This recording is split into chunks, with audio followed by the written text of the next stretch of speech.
in the Odyssey Palace Studios, also known as the Bill House Studios. We know how. We got 4 full hours for you today. Happy to get going. Before I get too far into it, guys, I wanted to just throw something out there. Isn't it incredible how the most inane, silly, most unimportant stuff in the world can just make you so mad? I was sensing a tood when you walked in the room. Were you sensing this tood, Tony? I won't say tood. I said some energy that wasn't good. Wait till you. I mean, this is so insanely unimportant, but like, I'm so mad at the person who did this. Oh my gosh! Yeah, and the person is me. Oh, now here it is. Let me get some popcorn. Well, yeah, no kidding. Well, first of all, Tony's going to recognize all of this because he's the champ. But I don't know. I got in my car. No, he just looked up like, yeah, what? I know. Sorry, Tony. No, I got in my car and started to drive over, pulled out of the driveway, had to go back in the driveway because I left my phone in the house. And, of course, I didn't leave my phone just in the house, in the kitchen near the door. Of course, it was upstairs and, around the back. And so that was so a little behind by a minute or so. And then, unbelievably, I get here. They're really, for one of the weird times today, nowhere to park at all. Yeah. Maybe it's a Monday, maybe an all-star break or something. Everybody's actually working today, but couldn't really find a place to park. So felt like I was another minute behind schedule. And so I hopped out of the car, walked all the way here, got to the elevators, pushed the button, left my phone in the car. 2 times. Twice! In like a matter of 5 minutes. So, yeah, I'm just screaming at myself the entire way. You idiot! Like, I can't believe how dumb I am. Where'd you find parking? Like way around by the walked way down there. I had to walk way back. You know where you have to come up through the place that does the acai bowls, like on that entrance. Wow. Okay, yeah. Man, so you parked in Timbuktu. So I mean, you guys know I walked in here with my head down. Braden was in the doorway, almost knocked him over. Because I was running late. I was like, "Hey, Chris." Yeah. He didn't say anything to anybody, but it's just, and he had to scowl. I right. it. But it's the most stupid thing, right? Who cares? But you just get so mad. You just are like, ah! All right. You feel a little better. That out of the way. Didn't help that the doctor's office I took the dog to today kept us waiting for 2 hours and 10 minutes for a doctor visit. Even for a dog doctor visit. Dog doctor visit. Time, man. Yeah, Lori set us up 10:30. I was, planning to be home by 11:30. Not so I much. didn't leave till 1:45. Ooh. So that was dog's So you're fine. already behind. That was behind the eight ball. That was behind me before I left the phone. Yeah. So how's everybody doing out there? A lot better, obviously, with the Padres getting those last 2 wins. Want to thank, Aztec for Life. Ty France drove in the winning run in both games. And I have a feeling later in the show, I think we're going to do our individual player grades for the first half of the season. I was thinking about it. I didn't delve too deeply, but Ty France may get one of the higher grades. I mean, he's had a really good first half on a team where, unfortunately, guys have not performed the way they would like. But, we add it all up, and here we are, Tony, right, kind of back where we started, 48-48, which is neither great, but it's also not the end of the thing. So, there's that. No. But it does feel like finishing 500 was like a necessary step. Yes. I don't know that it actually will be, right, but it felt like it. Those 2 runs last in the 8th inning were really important. It did. It just felt that way. And so, they get to, in some ways, start with a blank canvas in the second half because they're even. And I think that trip out the gate is going to determine what type of movements happen. And I don't think there's they'd have to go 0-10, right? Is it 10 games? That would put them out of it. They'd have to go 0-10 for them to even consider and selling. So I don't think but I think depending on how they do, they could swing super big versus mediums big. Yeah, it wouldn't hurt to give me a 7-3 road trip. And it's not impossible. The Red Sox just had a 9-0 road trip. And that's the first time they've done that since 1977. The Red Sox have had a lot of world championship teams since then. So, 9-0 is not impossible. But it's not, it's going to take something. Look, to me, you can almost divide the first half into two halves, right? The first half, they were 29-18. They had first place for a day there in the National League West. They had the third best record in all of baseball. But the second part of the first half, they went 19-30. And so they arrive here seventh in the wild card race, 3.5 games out of that. And they've gone from the third best record to the 16th best record in baseball. So that's really a far drop, really, for being 11 games under 500. But the National League is not doing the Padres any favors, right? If they were in the American League, we would be making playoff plans at the moment. They're actually in the final wild card spot, but they're not in the American League, so they're going to have a lot of work to do. Yeah, and I think that's all going to sort itself out, as we get going. Yeah. And that's the tough part right now, too, is that there really isn't a market yet. Nobody knows who actually is available in the National League. Yeah, who do you call except for the Rockies, the Angels, and the Mets or something? That's about it. Frankly, given where the Padres are at, there are probably teams looking at the Padres like, man, what can we get from those guys over there? Yeah, I wonder if they'll trade Mason Miller. Right. I know the fans will do it. So let's try it. Let's see what we can do. Have I seen more trade Mason Miller posts than I've ever seen? I don't understand it. Yeah. I've said this once, I'll say it a million times. Convert him to a starter before you trade him. Okay? Why? Just keep his arm. But why would you just keep his arm in the organization? Why would you take the best player at his position in the entire sport and A, change him, B, trade him? I didn't ever say I wanted him to be a starter. I'm saying don't trade him. Just keep him in any capacity. Well, you said make him a starter, and I'm just questioning that. He's not listening because I'm totally listening. What people wanted before the year was Mason Miller going to be a starter or a closer? Did people really want that, or were they just asking a question? Everybody wanted.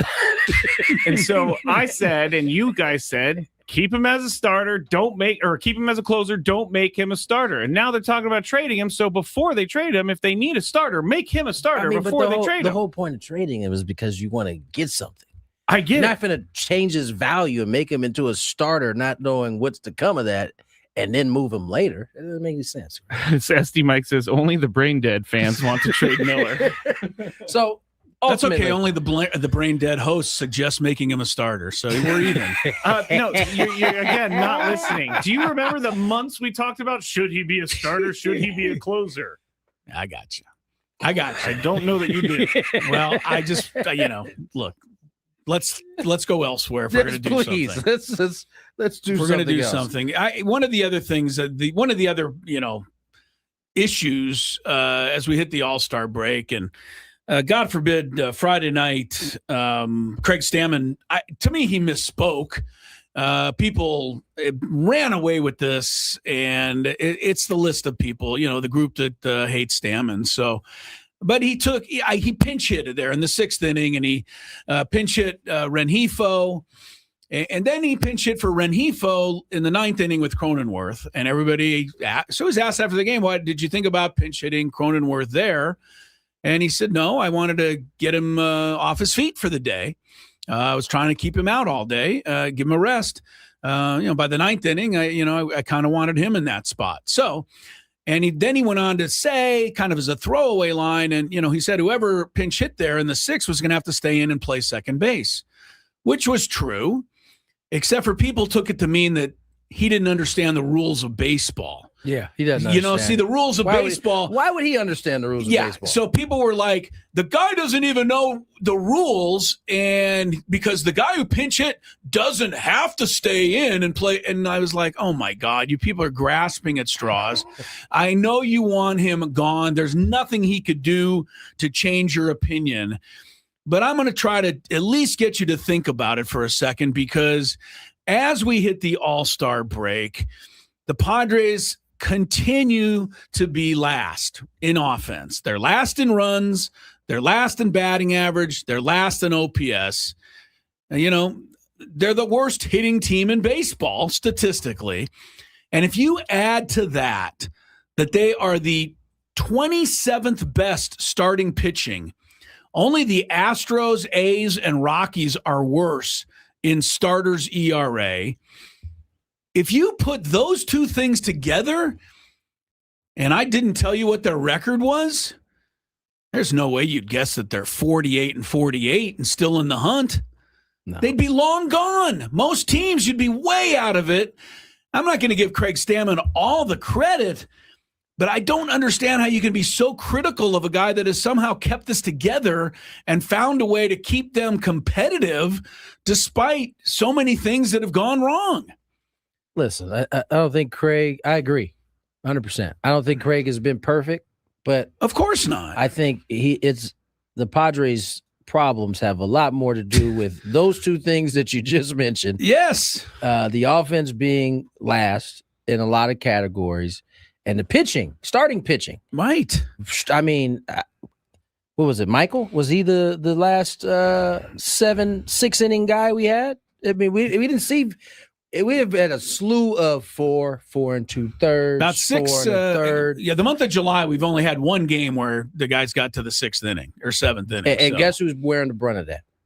The bullpen, which has still held it together some way. Kinda. I mean, Jason Adam hurt, Estrada hurt, yeah, right. Morgan hurt. Like, they're having to shoulder those innings, and the attrition is settling in quite a bit. One of the things, nice to see my man Matt Waldron come in and give us some much needed length. Yeah, Waldron compared to the other things we have looks better and better. But you can point out that he's not been great at times.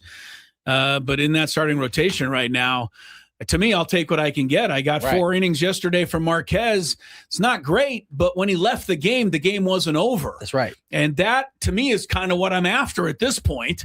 I would love to have 7 shutties, but I'm not expecting that. I'm just trying to stay in the game. Marquez does keep me in the game. And, I'll tell you another thing that the Padres have certainly started to pick up on offense, and, we talk about the lack of it. But they're using the stolen base now and really starting to put, I think, some pressure on teams. Look, they're only 2 back of the Nationals for the most stolen bases in all of baseball. They completely melted my guy from the Arizona Diamondbacks. Did they not? Yeah. He just completely the young guy. He was so frazzled. His mind melted on live TV. Right, but they're doing it. Almost every game. They're taking a lot of extra bases. They're actually not making the same kind of base running mistakes I thought they were making earlier. So that's something they can do to, try to keep the pressure on these teams and try to create some more runs, and it's actually working. So, that was a clutch stolen base yesterday. Well, first by Bogarts to get in position for Machado, and then Bowen. What a great stolen base. No throw. I mean, you go from second to third with 1 out. It's a pretty big deal. Especially when you consider the next guy hits a fly ball. He would not have scored from second base on that. He made Ty's job easy. Yes. And that alleviates the pressure of, I got to get it done.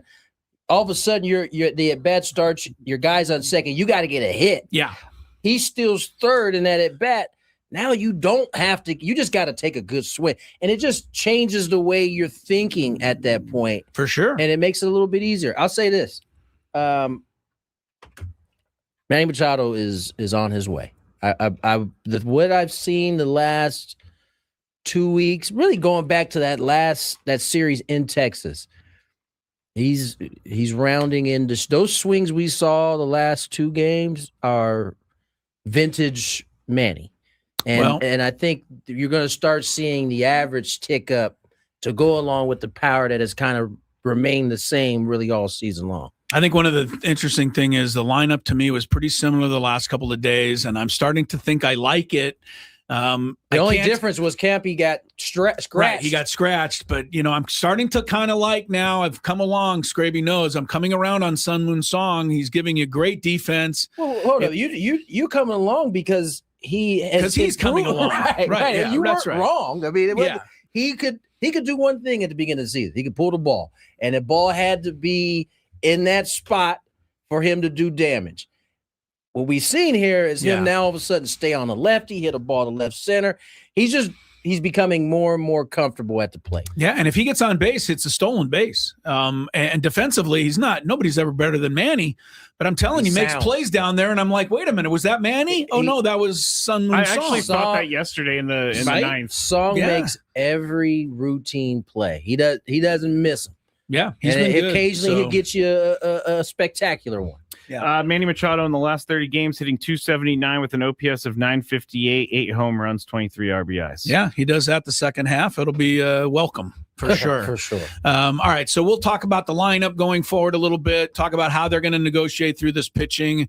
We will have first half report cards for every player, and we'll get into everything else. There's a lot going on. Obviously, we have to hurry, guys. Get the show done. Pretty much the important stuff get done by 5 o'clock, because I'm very nervous that at 5 o'clock every single person is going to tune out and find Netflix so they can watch the home run. Not deal. according to Braden. He said it was too much hassle. I'm like, Absolutely right, Braden. Every person has Netflix. I Absolutely bet right. you click Netflix even during the home run derby. You're making us watch the home run derby in here because I have nowhere I can go. Yeah. Otherwise, do you have a Netflix account here? Yeah, we said that. Remember the first game of the year when? That's right. When that's the right. Giants came out in a When cable car. we had Netflix. Yes, we had Netflix. Yeah. And the Tony Vitello era began. Yeah. But anybody who owns a business out there, I understand it. If everyone floods out the door at 5 o'clock, they want to get home and see this home run derby. As Gwynn You got time. I'm just saying, you got time. You're not gonna. It's That's not right. They gonna actually be won't over. have the first pitch at 5 o'clock. Right. Gwynn and Chris is underway. Happy to be with you on a Monday. Hello. For the most in-depth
after I guess it doesn't have to be a short segment, huh? We can go to what, 33, 32, 33, sir. 33. All right.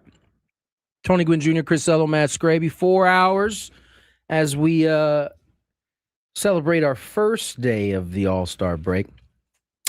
I have some. They didn't ask any sports talk show host anywhere when they extended it to 4 days. No, they did not. Because it used to be 3 days, and that used to be pulling teeth. And listen, And then they added a day to it. I hear that may be something that is going to be asked to be extended. Oh, the players may want 5 or the whole week? Well, for the actual All-Stars who don't actually get a break. Yeah, right. Let's give them a few days. They'd like a couple days. Sure. So you and I could be doing this for a whole week. Yeah, thanks. In 2027. Yeah, maybe.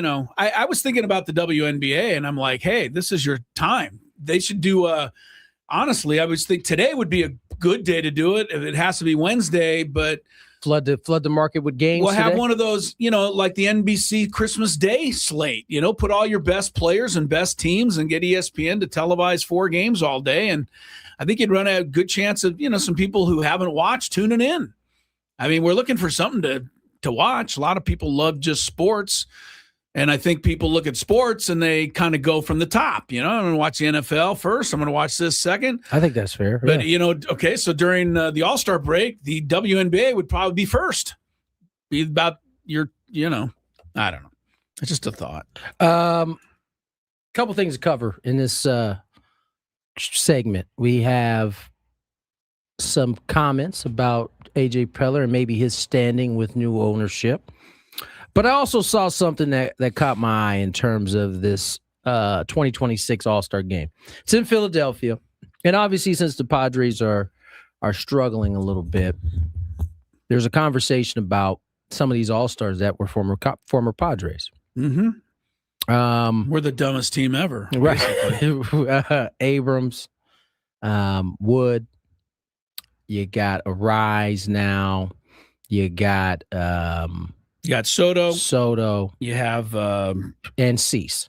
And Cease. And Martinez.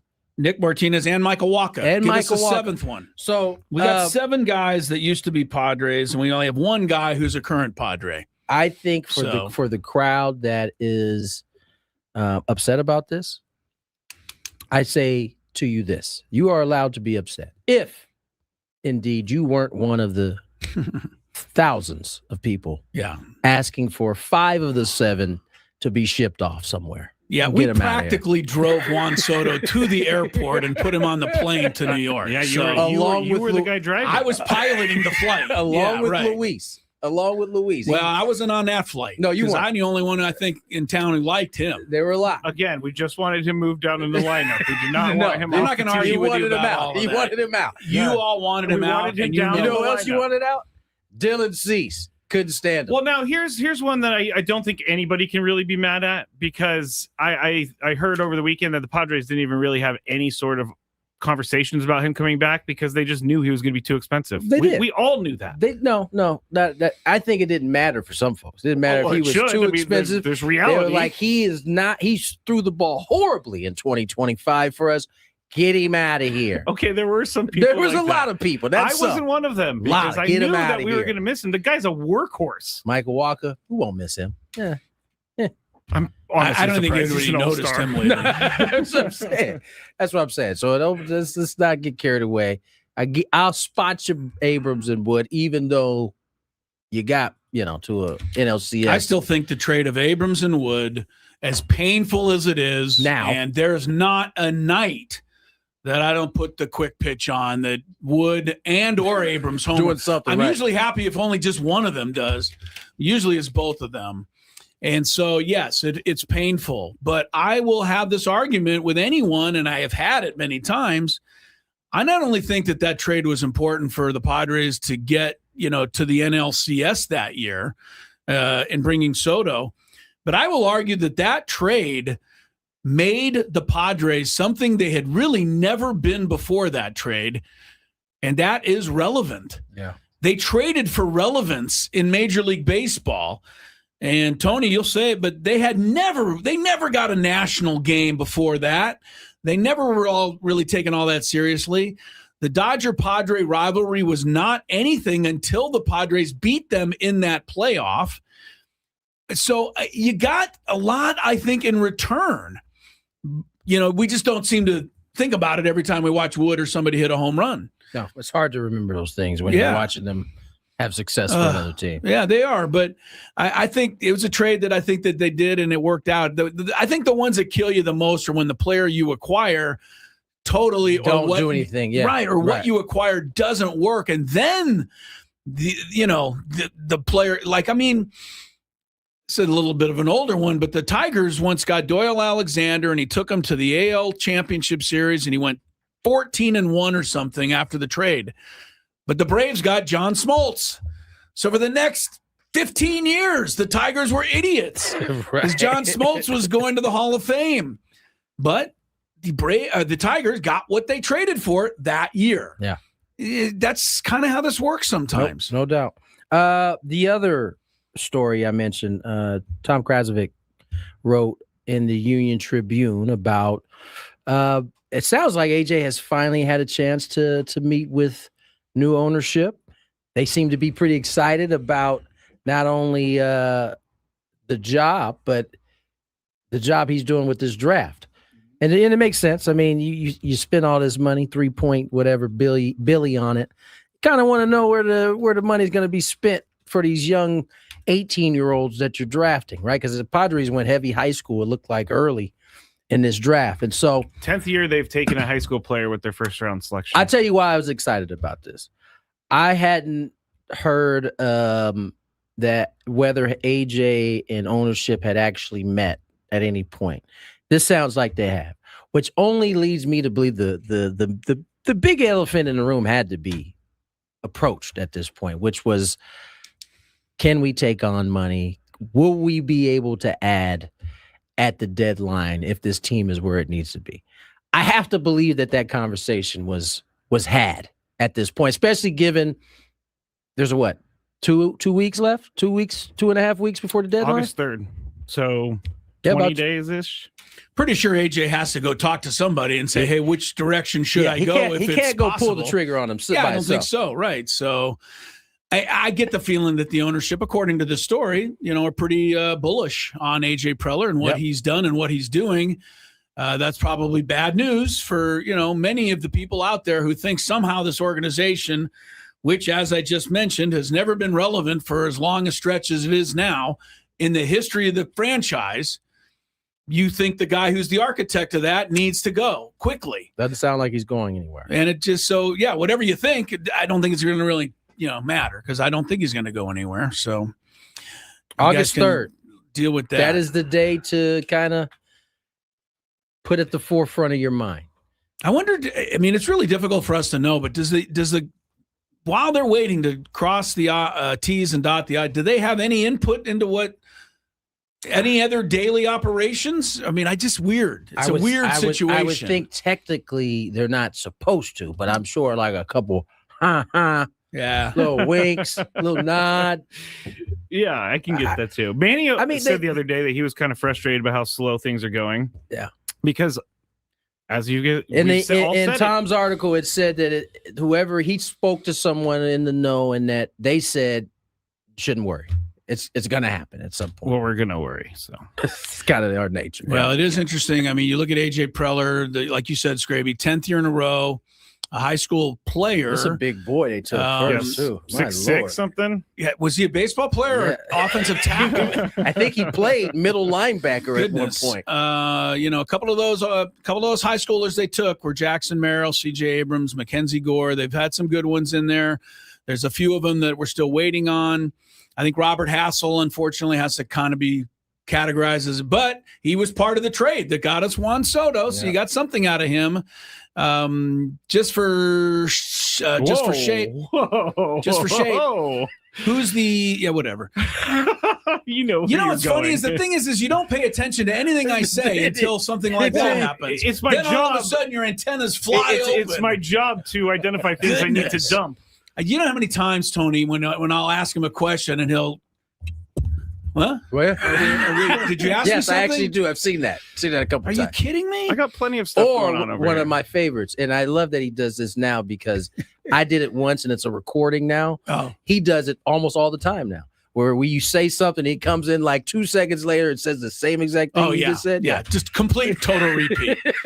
I was actually watching a video of Erling Haaland going back to Norway, and apparently he brought back a taxidermied raccoon with him. So that's what I was over here. I Did he think have they would have time to rather. go hunting? I have no idea where he got this thing, but he's carrying it off the plane. I think they would have much rather had a trophy. He's We'll just talk about walking down with a taxidermied raccoon. We'll talk about the World Cup, and I don't know, but I mean, aren't people just screaming that they're handing Argentina the World Cup now? Well, I they mean, are, it's just so, incredible what's I mean, happening. It feels like it. It feels like it really does. And So, I try not to be the conspiracy guy. I know, but come on. We'll talk about that as well. Last Padre drafted number 1, who was a college player. Tony, any thoughts? Last number 1 pick who was out of college. Eric Lauer, No. Kent State I would've got University, that. 2016. Last time. Was your dad a first round pick? Third. No, third Oh, round. okay. I was just going to yell at his Yeah. name, but then I didn't know. So Gwynn Chris Yeah. going to time. be coming back after Tony sends us to the break. More Gwynn Chris on the other side. Ben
I'm gonna throw it in there.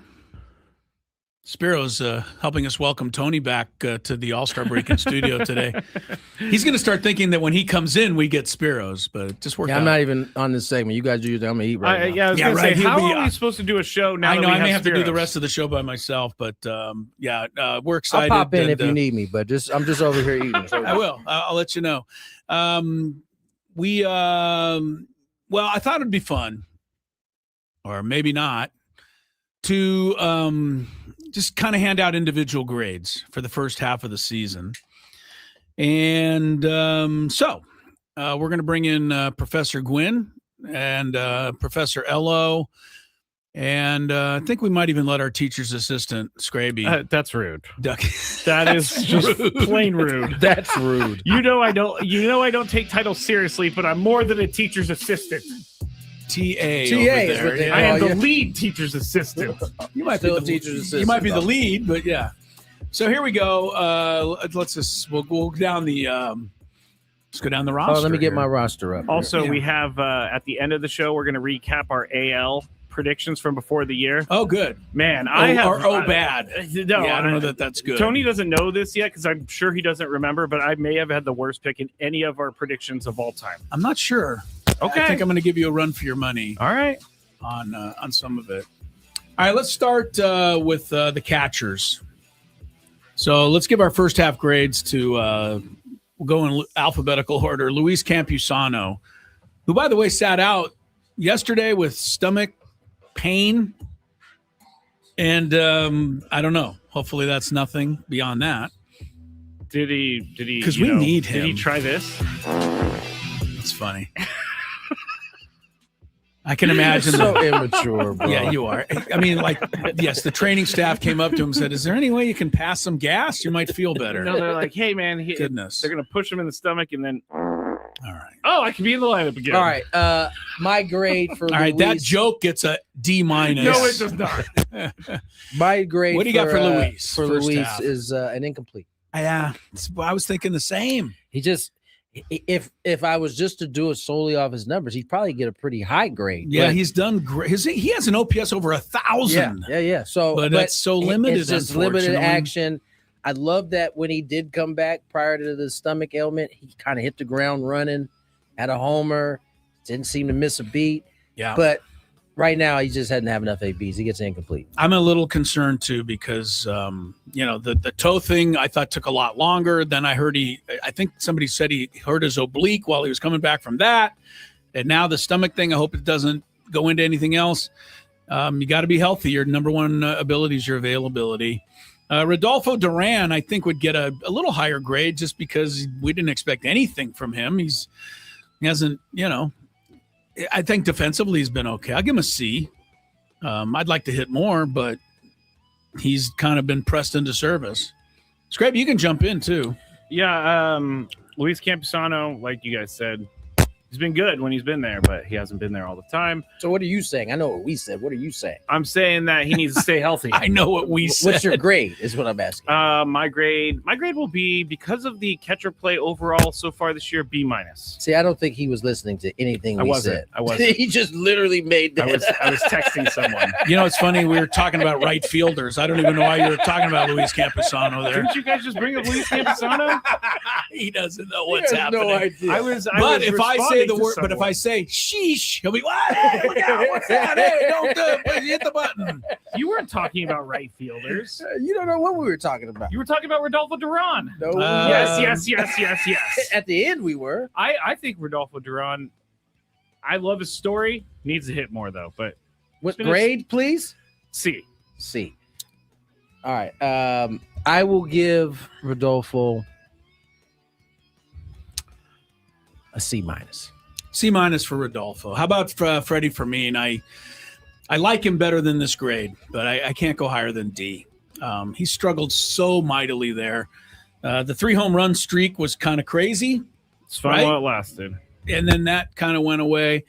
And I'm going to just say this: mean. I know I'm mean. Sorry, but I've been on this particular train for a while. I'm going to downgrade all 3 catchers at least a half a grade because they just still haven't figured out when to use the ABS. And that's a whole nother discussion for another time, but sorry. They all get that. Vermeer gets a C minus. I mean, him and Rodolfo are basically right at the same. Okay. It's kind of true. I mean, they're hitting the same there. They're good. They're both good defensively. They both have, in different ways, struggle with ABS. I think Rodolfo could challenge more. Freddie probably he has the sentimental challenge too much. Like his pitcher reacts and he's like, "Oh man, I'm gonna help him out." Okay, the sentiment, I like that. Am I okay? Freddie Vermeer, Tony. I was gonna say D, but Tony sold me. Him and Moving Duran up are the to same C guys. minus. Yeah. Of course, if we can get the young lady umpire back behind home plate, then you can challenge, and she wouldn't call it. So I'll be the one to you'd be say able to, here. You'd be able What to are you say your gonna say, challenge. Skraby, I'll be the one to say here. I'm not Miss saying Jen that Powell. women aren't qualified for the job. I think women are qualified for the job, but I don't think that she was qualified for the job yesterday. Yesterday. So Yeah. she had a bad day. She had a bad day. I mean, I thought her balls and strikes were fine. I didn't understand why she didn't let Song challenge. I get why the Okay, Padres so- were frustrated with that. Can we talk about it real quick, Yeah, or should we sure. wait because we're no, doing we it? go can, ahead. This is Uh, going to spill over. I again. thought she actually did that perfectly. You can't drop your bat, look, think about it. Oh, really? No, you can't do it. Okay. It's supposed to be get the call, challenge. Yeah. But did he get the call? Because I thought by the time she went up, strike, he'd already dropped his bat because he was so sure it was a ball that he was already running Yeah, to but first base. He would Then never. he stopped he never realized it was a strike, and then he challenged. I don't know that he'd ever left. I think he took his stuff off. He came back up and he looked, and he was like disagreeing, and then he was like, no. And I think that was too long. I think I could see why she didn't give it to him. All right. I didn't catch this initially. I thought Jackson was the one that tipped her off. Yeah. But she actually called the balk like to the letter. Like she called the balk. She got back in position because the hitter can still hit the pitch that's coming, regardless of whether the balk is Yes, been if the caught. pitcher continues through with the pitch. So she had to get back down. It ends up being a strike, and she calls the All strike. right, so basically everybody's criticizing her for two things that she may have done right. I think she did them right. Care to speak now, Mr. Woman Hater? No. Whoa. See? This is what I was about to say. If you go back and before you clip me saying she's not qualified for the job, go back before that and say, I think women can totally do the job. I heard you say that. I think that What? Whoa! I saw a lot. I saw a lot of people saying that she was so terrible because she was a woman. We all know that's garbage. Okay? I think there were times where the game sped up on her a little bit, but I thought she did a whole lot better than the jobs I saw her do in spring training. Did her umpire partners do her a disservice by stepping in and arguing for her? So I made that comment that I could understand why Yeah. they did it during the game, Right. but I think they did kind of do her. Let her do her thing. Yeah, I think she was prepared to handle I'm it. sure she was. You see, so- he hoved Steven. He got him up out of there. yep. Like, you got to go, son. But listen, it looks funny because she is a woman in terms of them seemingly coming to her That's defense. what I am. But I have seen them do that with rookie, young with rookies, they'll male, do that. So, male yeah, umpires. So that's I don't fair. think it was completely out of the. Is she a rookie umpire? Yeah, she's a caller. Because I was thinking this yesterday. Can't they just work into getting behind the plate? Can't they get used to being in the park and things like that by How do you know umpiring she the wasn't? bases? Was she there No, I know that she's been all behind the weekend? plate before, but No, was she there I all honestly weekend? didn't think she her- just, she was there. all right, so she was. She did second and first but the I'm days saying before. the plate seems like something you get maybe in you your also second got to year. keep in mind, right? You got 3 other people on that crew who've already done the plate. Yeah, The plate is that's how it taxing works. on Yes. these umpires, and you get hit. You see these guys take foul balls. Doing it back-to-back days or having to come back around a little quick, I don't know that is conducive for the Can group. we also just add the final piece to this? I think if she would have allowed Sun Mung Song's challenge, I think he would have been wrong. He would have been wrong, and Yes. we'd have lost the They would have challenge. been done. I said that. That pitch was a strike. Jesse and I both said it. It was like it's a good thing she didn't allow because Right. we would not have been able to challenge the rest of the game.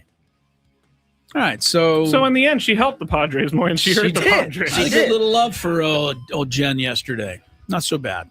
All right, let's move on. We'll go through the infield a little quicker here, guys. She was better than her numbers were coming in. The game. She was towards the bottom in terms of. Okay.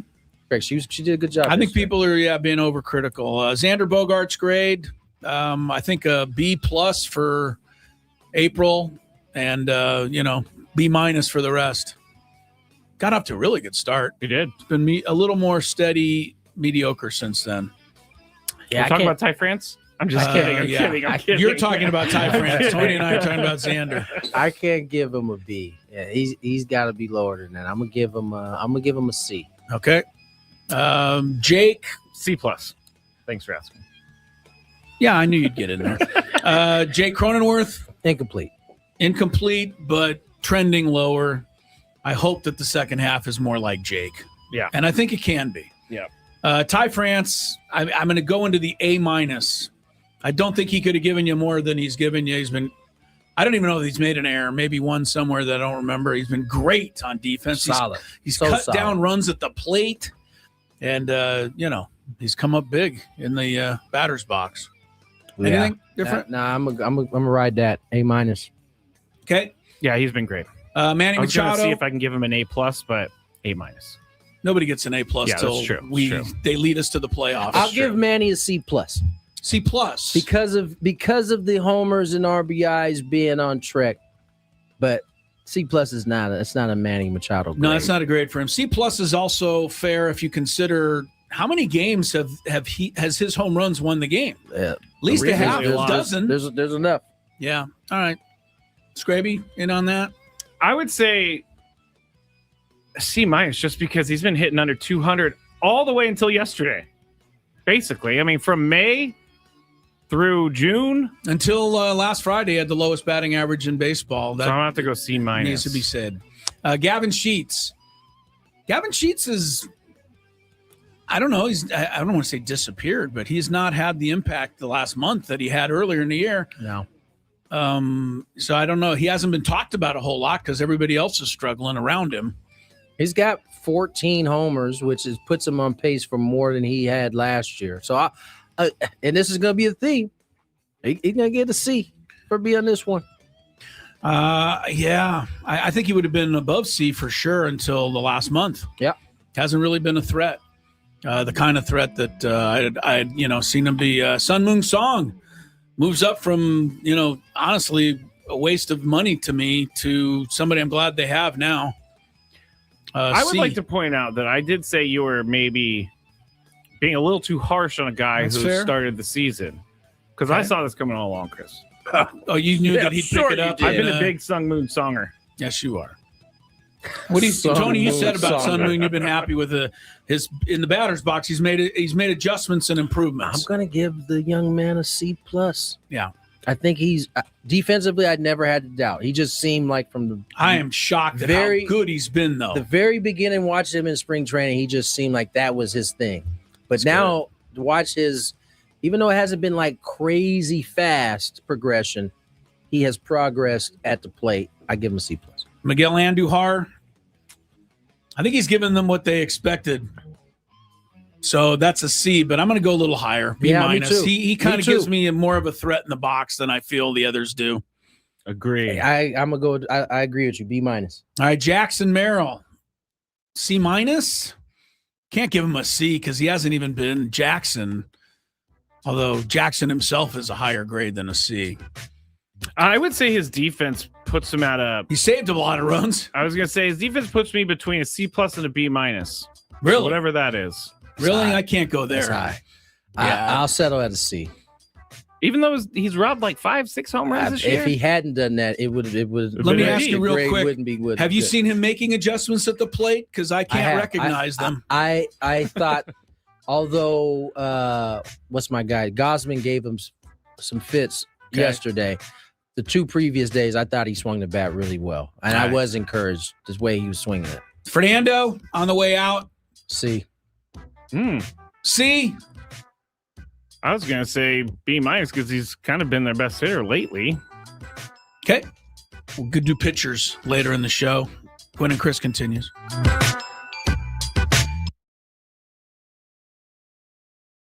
So last night the bus was to leave for the airport at 8 p.m. And Tony, you know this. Everybody knows this. You know, if you're hooked up with anything like this, as Pete Carroll used to say, on time means you're late. Right. So Amy's the young lady who handles all the travel and puts together the itinerary. So we're just about ready to leave. You know, TJ Lacita. She stands up as the bus is kind of rumbling to life. And she goes, okay, everybody get your passports out. I want to make sure nobody leaves without their passport. Because, again, you are talking to college kids here, and you don't want college them kids, to, That's what she thought she was talking to. She thought she. So I'm sitting there, and I'm thinking to my head, like, you don't need a passport for this trip. I didn't even bring one. We're just going to the Bahamas. And so, yeah. That was your thought process? The Bahamas are an international flight, I believe. This is almost equal to the fact that North Dakota borders Canada. Yeah, I think it does equal that, Skraby. Actually, I forgot all about that. Yeah, I forgot about it too, buddy. Right. So for whatever reason, I did not bring my passport. I'm sitting there, and I'm like, my stomach, you have your sinking feeling. And I'm like, what? Never do that. Yeah, thank you. And I was like, oh no, I don't have my passport. Here's my second thought, guys. If I just quietly call Lori, because the flight wasn't until 10 o'clock. You got some extra time. So I said, if I call Lori and just have her bring my passport down to the airport, I'll be able to get away with this without everybody knowing that I blew it. Because that isn't a factor here. You don't want to be embarrassed. So she's in the back checking the players' passport situation out. And I'm having this argument with myself. Oh, no, what do I do? And so my first thing is I'll call Lori, and I'll just say, hey, can you, I blew it. I forgot my passport. Can you meet me down at the airport? And then I thought, we live 25 minutes from the airport. Lori is not going to be happy. Nope. Getting my passport and driving it down there. Because the airport is really easy to access these days. And never easy to access, exactly. So I had a quick discussion with myself, and it was either A, it's time for me to embarrass myself in front of the team, or I'm going to have to ask Lori to drive to the airport. I chose the first one. So I said, oh my goodness, I can't believe I forgot my passport. I don't have it. And Stacey Terry Hudson looked at me and like, what? Like you? I mean, she wasn't mean about it. She was just like so surprised. And as I was, and everybody's like, what are you going to do? And I said, well, I live, literally 10 minutes from the school. And I said, I'm going to call Lori right now. Is there any way we can just hold up for 10 minutes? What? That's all. It was either that or make Lori drive down, Skraby. You got to understand my options here. They're very limited. I get it, but I think your mistake means that you have to do the hard one. Yeah, you have to deal with the hard part. I agree. Well, this didn't turn out a whole lot better. Amy, it's her first year on the job, but she's a very nice gal, so I don't have any really, I don't have any cachet with her yet. And she's like, looking at her watch, looking at Coach Stacey Terry. She's like, 10 minutes, because that can be a little... That's stressful. Well, it's stressful. And she doesn't care. Her job is to get everybody on that damn plane. Right. And a lot of times what we don't know, the traveling party doesn't know, is they've already called ahead and talked. They have a travel agent that's going to kind of expedite the process a little bit. And if they mess up that contact, then everybody's messed up. So everything is thrown asunder if you got to wait 10 minutes. And but I'm on the phone with Lori, and Lori's like, well, I'm not going to the airport. There's no way. She's like, you tell them that I'll be there in 10 minutes. You tell them. And I will give Lori a lot of credit. She, while this discussion was going on, found the passport and was already in the car. Whoa. So I give her a ton of credit. She didn't wait for... Okay, go get the passport and hurry up. Because she knew she wasn't going to the airport. So she knew she wasn't going to the airport. Exactly, Tony. She's like, I'm in the car. She did. Ladies and gentlemen, is where we usually do the Daily Gambit. Don't know There what has to be a game or two for us to do don't that. know what we're gambiting today, but Oh, I guess that's right. There's not much going on. So there's 2 WNBA games, but I don't know that's enough. We could just quickly look over the bets that we made last week, if you would like. let's do that. Real quick. Recap, especially the tennis. I like the 2 championship matches, both Saturday and Sunday, were pretty good ones at Wimbledon. So, well, let's get to the Daily Gambit theme music, please. Do you like money? I think about money a lot. Do you like money without doing anything? Winning. Do you want to make money while watching sports? I think Washington is immortal luck. Washington! Woohoo! If you answered yes, this is your segment. Just don't blame us when you lose. Nothing is ever your fault. It's your game. Take it. Gwynn and Chris go through the top bets of the day in The Daily Gambit on 97.3 The Fan. Daily Gambit is our daily sports betting segment here on Gwynn and Chris. Please, everybody, gamble responsibly. We are broadcasting live from the Bill House Studios, where we know how. Norway and England. We're going to get into this in 340, talk more about the World Cup, because there's some stuff to be talked about in this one. England was a goal favorite, and England ended up winning by 2-1, so it ended up being a push because Norway, scored that 1 goal. England got the goal I pretty didn't late. explain that well. Tony's giving me a look. I definitely boxed that up. No, Do you want to try it again? No, Chris can go. No, Chris, I need you to clean this up for me. Clean up your stuff? Yes.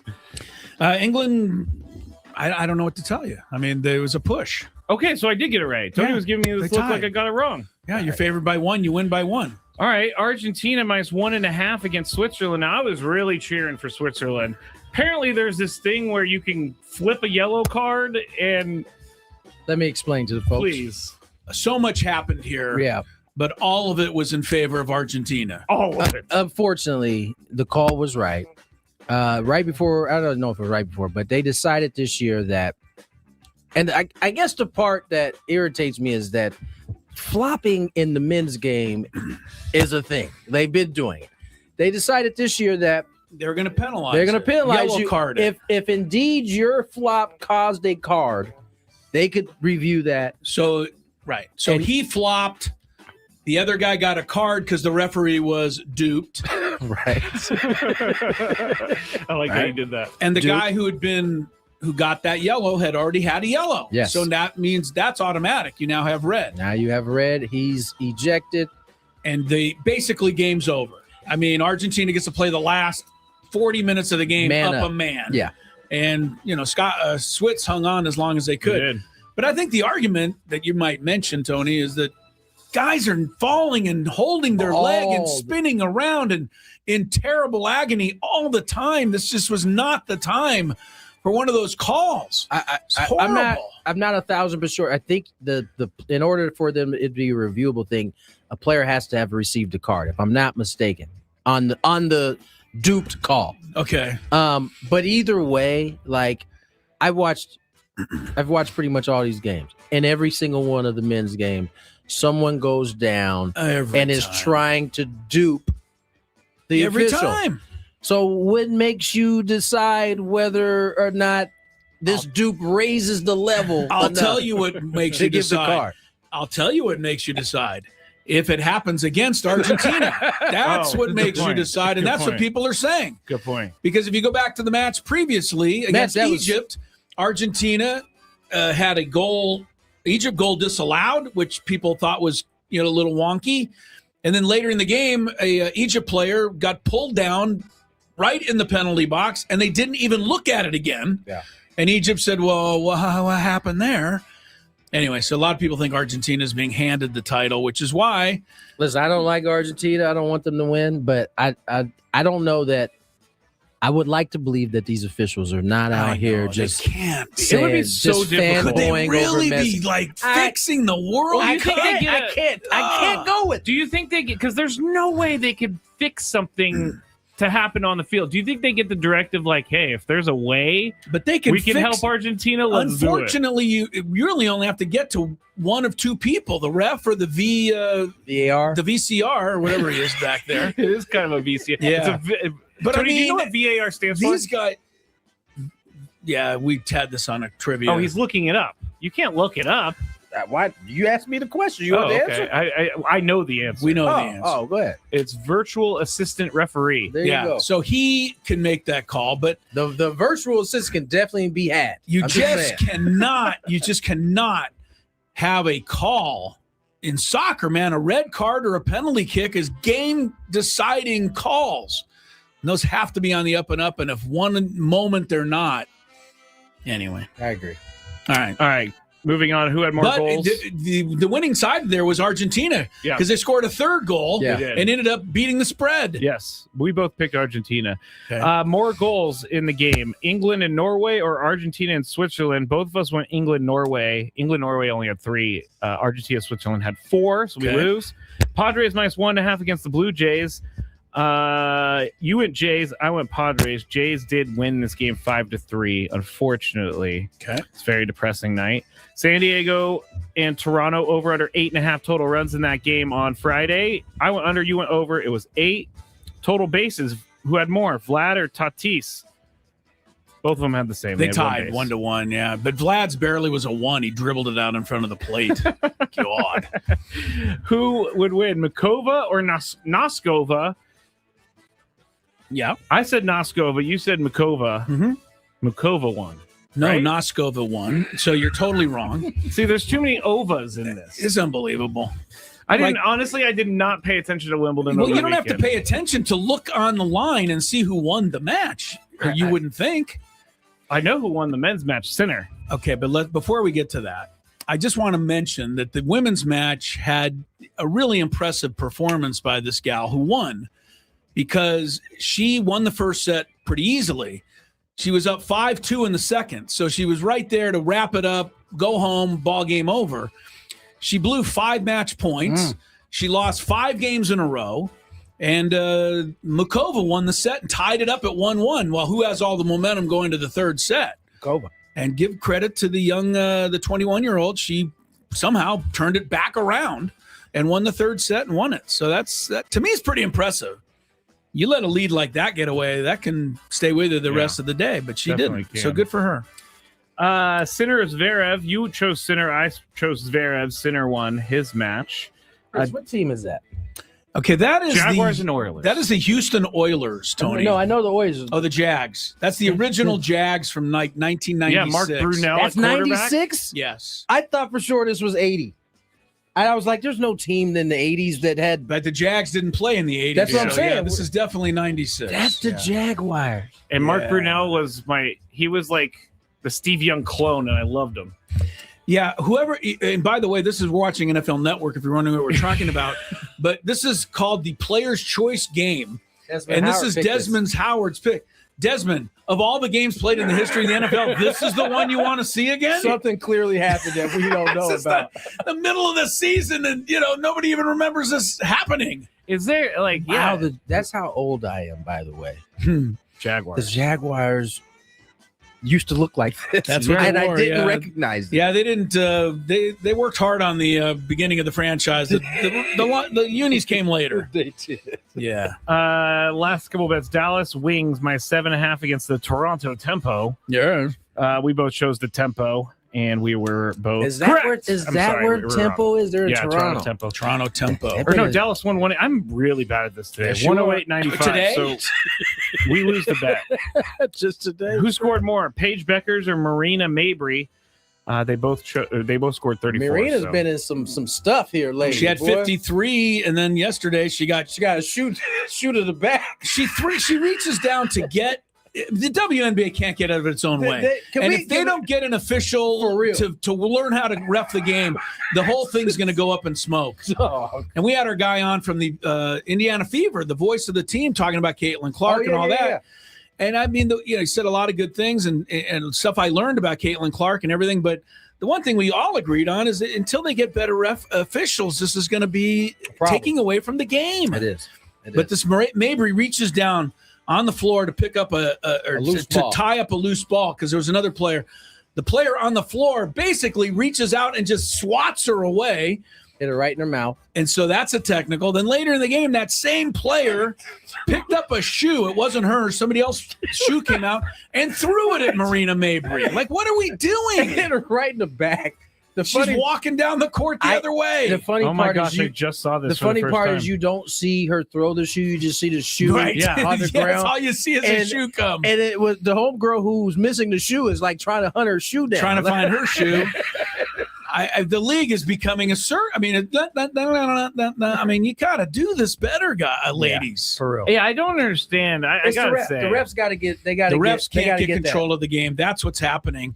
And you get pushing and shoving, and somebody takes an elbow, even totally by mistake early in a game, and nobody calls it, nobody sees it. You have to go out and do Tony's favorite thing later, vigilante justice. It's gonna happen. It's going to happen. Every sport, Yes. men, women. If you Right. don't have officials there to keep it under Yes, control, if you get that elbow call right away, player gets a flagrant, that's the end of the thing. It's right, over. It's done. But the officials in the WNBA are not good enough. They are And that is not. killing the league right now. really I hate to is. say it I because I hate- really want this thing to I go. hate that you've informed me that it's the same officials that we have. Some of them are in our league. I kid you not, Tony. And that's why I'm That's laughing when they crazy. say, "Oh, we're trying to get better." And no, you're not. You're not even good. You can't even get college officials from the ACC. You're getting them from the Mountain West, and believe me, they're not good It's enough to not do those fair. games, which they've proven. yeah. All right. I didn't know I needed to see a shoe being thrown on a call or a basketball court, but I do. I cannot believe that happened on a basketball court. Like, remember when George W. Bush, someone threw a shoe at him Yes. back in the day? George showed off great athleticism. Oh, too. yeah, he dodged that thing so quick. He was ready for that. Yeah. Poor Mabry didn't even get to dodge it because she didn't even see it coming. Oh, yeah, well, yes. they had better officials in the press conference for George Bush than they did on the court yesterday, so he was able to get it out of the way. That. All right, let's get to break. What are we doing on the other side there, Scrape? Oh, we have plenty of different topics. that we AJ could go into. Preller had his first half. It turned into like a first half conference. It was really about the draft, and then they kind of were able to corner him. Yeah, Get good him- try. Get some Yeah, other how about that questions. draft choice? Well, the kid. All right, never mind that. How come you're only 48 and 48? Yeah. So we'll get to that on the other side. We're Gwynn Chris.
Continuing here, all of us in the Bill Howe studios, where we know how. All guests on the SDCCU Fan Hotline join us on the SDCCU Fan Hotline. I think I already said that. It's definitely not big bank banking. It's better. Skraby tells me you don't have a guest coming up at the moment, but we have a World Cup soccer segment for you soccer fans, coming up in the next segment. Now, there's lots of debate about that England-Norway game, and what's the debate Erling there? Haaland coming out of the game early. They took him out? The wire is definitely a big problem. Yeah. Have you heard about that, Chris? I did. I don't know. Here's the thing with the wire thing, because I've heard some commentary on it. Did your eyeballs actually see the ball hit the wire, or did your eyeballs see that the ball seemed to come down weird? The latter. The latter. It came down weird. You can't really see it hit the For wire. those who don't know, this particular World Cup ball has a chip in it.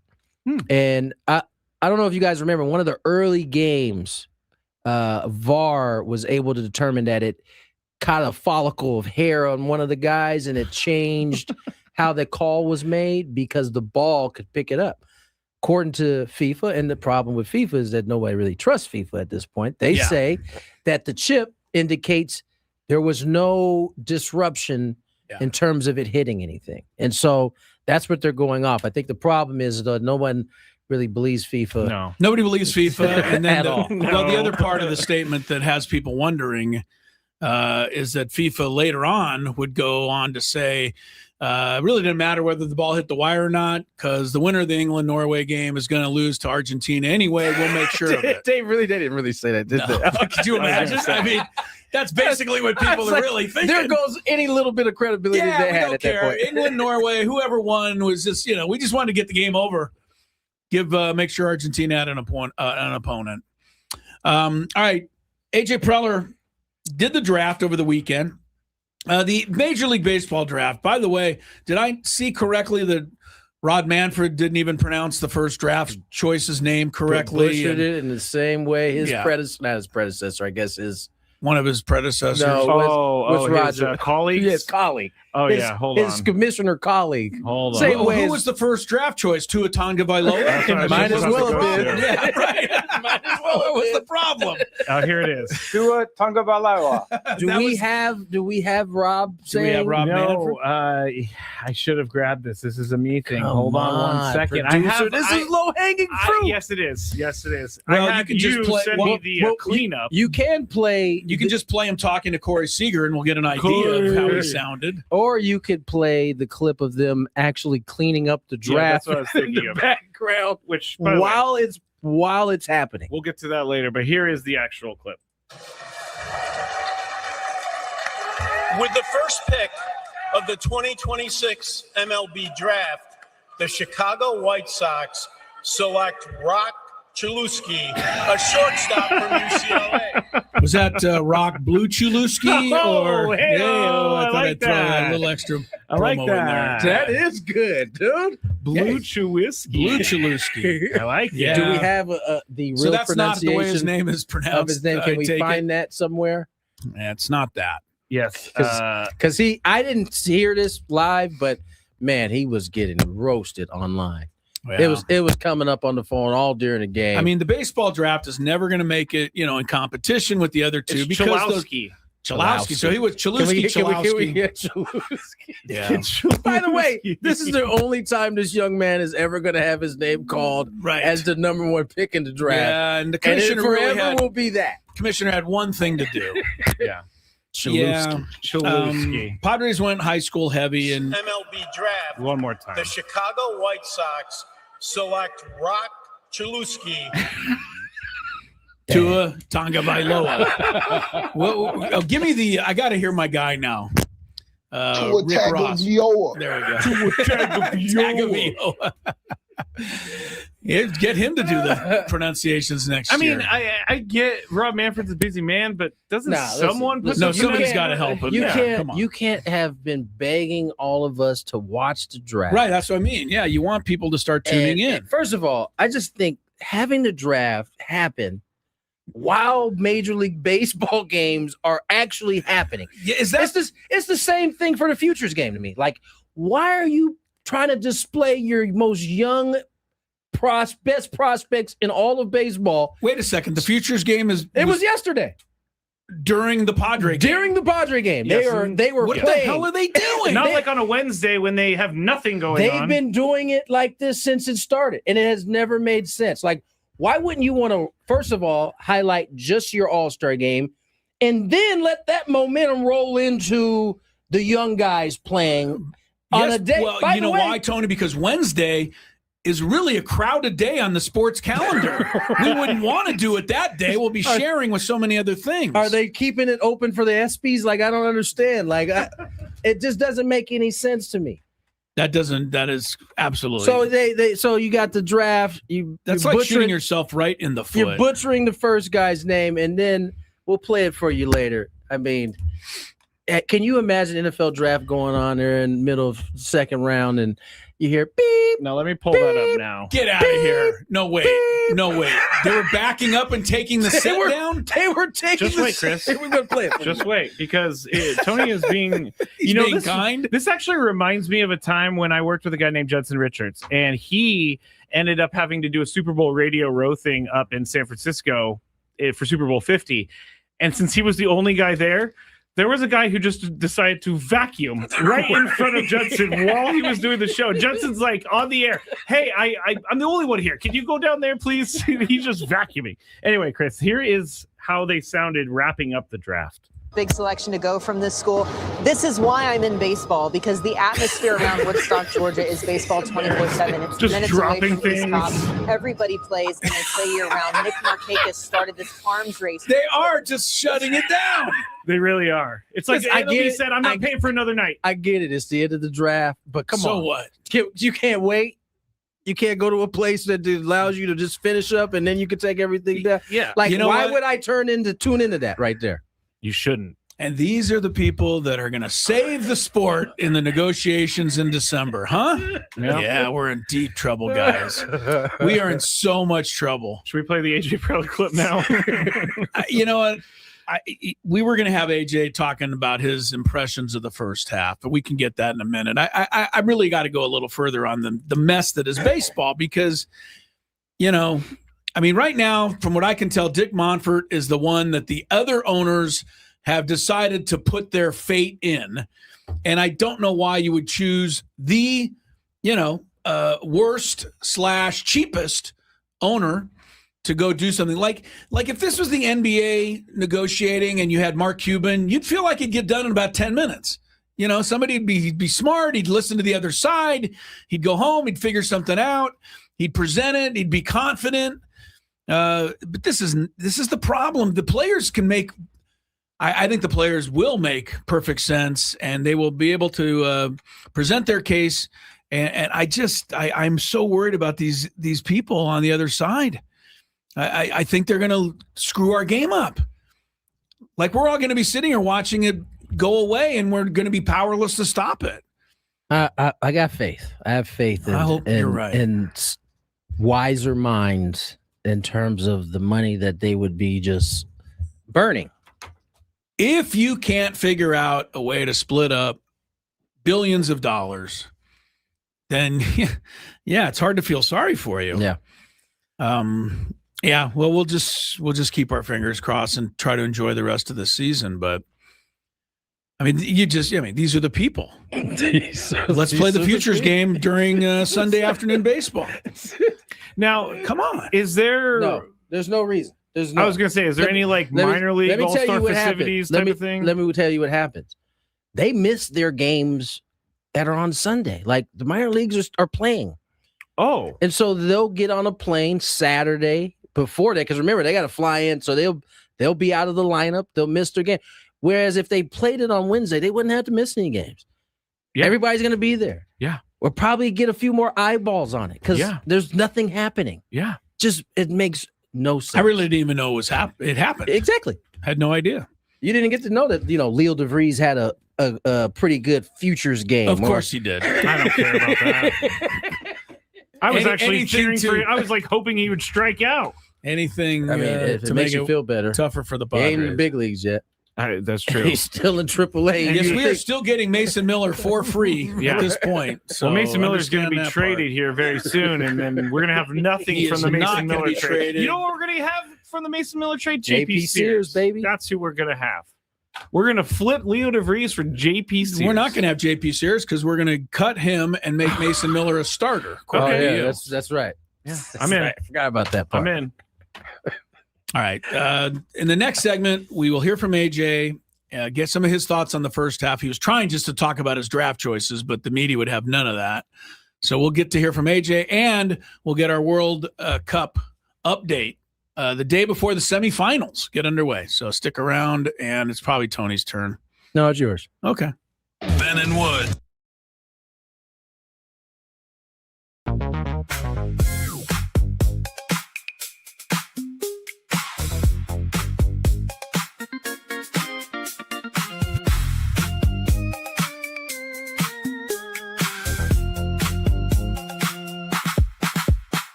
3:37. Live from the Bill House Studios. We know how. Tony Gwynn Jr., Chris Ello, Matt Skraby. A little more than an hour and a half, a little less than an hour and a half away from Home Run Derby. New format. New but old. I mean, it goes back to what it was before times were involved. Back to swings. And so, yeah. Scrape. And if it's tied at the end of the Home Run Derby, they actually play a real game for a couple innings to determine the winner. Is that right? Yeah, it's the opposite of the All-Star game. The All-Star game, you play the game, and at the end, you have the Home Run Derby. Schwarber pitching? I don't know. I mean, the baseball's crazy. I know that they got to try to keep this alive, but if it went away, I wouldn't miss it. It's very simple, I think, what you need to keep it alive. And it's going to take, some sacrifice, but dudes have to want to participate. Yeah. The actual all-stars have to want to participate. And if you don't get 8 of them, fine. You don't need 8. 6 works. 5 works. You're talking about the Derby itself. Yeah. I wonder if they're contractually I give you the fix for the All-Star game right now. Want to hear it? Yeah, please. Stop playing National League and American League games during the regular season. Boom, fixed. Oh. I'll sign up for that. Take away interleague play. Take away. I don't know though, Tony. This Blue Jays Padres thing is scintillating. Had to have it. The one in August, Tampa and San Diego. Whoo, but it's gonna be a barn the thing burner. is that when we can say this, and you can go, "What was the problem?" Well, would you rather that, or would you be more and everybody more fired up if the Dodgers were here? It would be. It's not even a contest. Not even close. It's true. And even the Diamondbacks at this point, they're playing well enough. You want to see them come to town. I mean, you don't want to see them come to town because they playing well. And the Padres are playing so poorly that you want to see the Rockies come to town too. So you need to get some wins. That's the only one I don't have an argument for. Is you want to play the Rockies more? No, not really. I mean, do you want to play the Dodgers more? If it means the All-Star game has the fire that it had before, I'll play the Rockies more. Fine. Yeah, but the All-Star game is it's never going to come back. It's over. In terms of, mattering. Yeah. No. And I think the other thing is, nobody tries to win the game. They actually tried to win the game way back when. Well, they got all these teams calling the manager like, "Hey, make sure our guy is only used." Scrappy, it was pretty fun. It was pretty fun, but the other part too, like the National Leaguers were National Leaguers forever. Right. And the American Leaguers were American Leaguers forever, and they never did play each other. Right. They had a little. They cared. They had built-in kind of something. Yeah. Clash. Yeah. Our league is better than your league. I totally get it. Now they play each other. It might as well just be one league. It is basically one league, except for the All-Star. I mean, the All-Star game did have importance up until a few years ago. The winner would get the home field advantage in the World Series. That was stupid too. That was another way to try for something. Well, that's because they had to do that to get them to play. So what you're saying is they just need to get rid of these things. I just think that there should be a little more. What's the right word? Honor in it. Like, I don't know. It would be nice. Yeah, honor's a good word, Tony. A little care. Honor's a good word, but there's less and less of it. Okay, so how do you guys feel about Cam Schlittler? He pitched terrible. And he says that he didn't feel. Oh, he didn't say this, but his manager said that he had apprehension to pitching after just starting a few days earlier. Really? I mean, that's how it works, right? In the All-Star game. I mean, he's within the number. I'm comfortable with. He was a Saturday starter, but I mean, Shohei. Well, he's getting his knee drained. Whatever. I just watched this dude hit 2 homers before this break went over. There's a lot of things you're missing about the All-Star game that used to be fun. I'll give you one. First of all, the guys that were chosen did want to play. And can I say something real quick? Because of course. Obviously my dad went to a lot of these things. Yeah. And I can tell you, if I'm being honest, he didn't want to go to all of them. However, he felt like he was obligated to go to all of them, especially the ones that he was voted in for by the fans. Like it was, no matter how bad his knee was swollen or whatever it was, he felt like, these people voted for me, I should go. My peers voted for me, yeah, I should go. I give your dad props but I really in a lot of ways shouldn't have to give him props because I feel like everyone should feel that way. That should just be that, but that's how it was. Yes. Home run derby. You think Ken Griffey Jr. and these guys want to do it every year? No. But he did. But he felt obligated to do it. Ken Griffey Jr. only did it because they let him wear his hat backwards. So he liked that. He thought that was cool. I mean, I think that's really what it. That's what the majority of it boils. I remember Joe Niekro of the Astros made his first All-Star game, I'm going to say 15 years into his career. And Lasorda was the manager that year of the Dodgers. Niekro was the Astros. The two of them were competing in the division. Lasorda didn't use him in the game. They immediately went to Houston for the first series after the All-Star break. There were signs all around the Astrodome tearing up Tommy Lasorda, and he was booed vociferously for 3 hours, 3 straight days because he didn't use, his pitcher. I mean, I don't even think anybody would even know if their player didn't play anymore. That's the tough part, and I don't want to make it seem like all players feel like that because all players don't. Right. Most of these guys are extremely excited to be an all-star and enjoy that experience, but there just seems to be too many, Zach Wheeler's in his feels because he wasn't, He is definitely in his feels. I mean, I kind of get his, right? He was like in his mind, he's like, I'm not the 3rd, 4th, 5th, 6th, 7th. I'm the 8th choice. But isn't he the guy that next year gets chosen and then doesn't go because he pitched on Sunday? He shouldn't. I know, right? He shouldn't. But don't forget, Zach. That's how it goes. I don't know. I don't know. Maybe I'm starting to move into getting old, Tony. My Chris Lello lane. You're starting to get off my lawn. I don't know. I'm plenty of room not to. It's a big lawn, Tony. There's plenty of room here. I want pull up a lounge chair. A lot of grass out here, man. But don't make it too close. Don't put it too close. I don't know. I would like to see that change a little bit. Like, have a little care. All right. Kind of comes with the territory of being good. Like, I was never that good, so I don't have to worry about going to an All-Star game. But some of you mofos is that good. So you gotta your problem, yeah. Be worse if you don't want to worry about it. Be worse. The territory. Now, does Major League Baseball get those guys there? Like, do they give them private planes, or does the team has to do it? There. Because how many of those teams are sending guys coach? I know that Juan Soto had to fly coach for the Home Run Derby years ago, but I don't think most of them are going coach. Yeah, I would most think of them are going private. Them Rockies players go coach. They go. Dick's squad. They take Greyhound. Are you kidding me? Hey, congrats on making the All-Star team. The bus leaves right after the game Sunday. Who are you with? It's going to take Squad. It's going to take Dick Squad.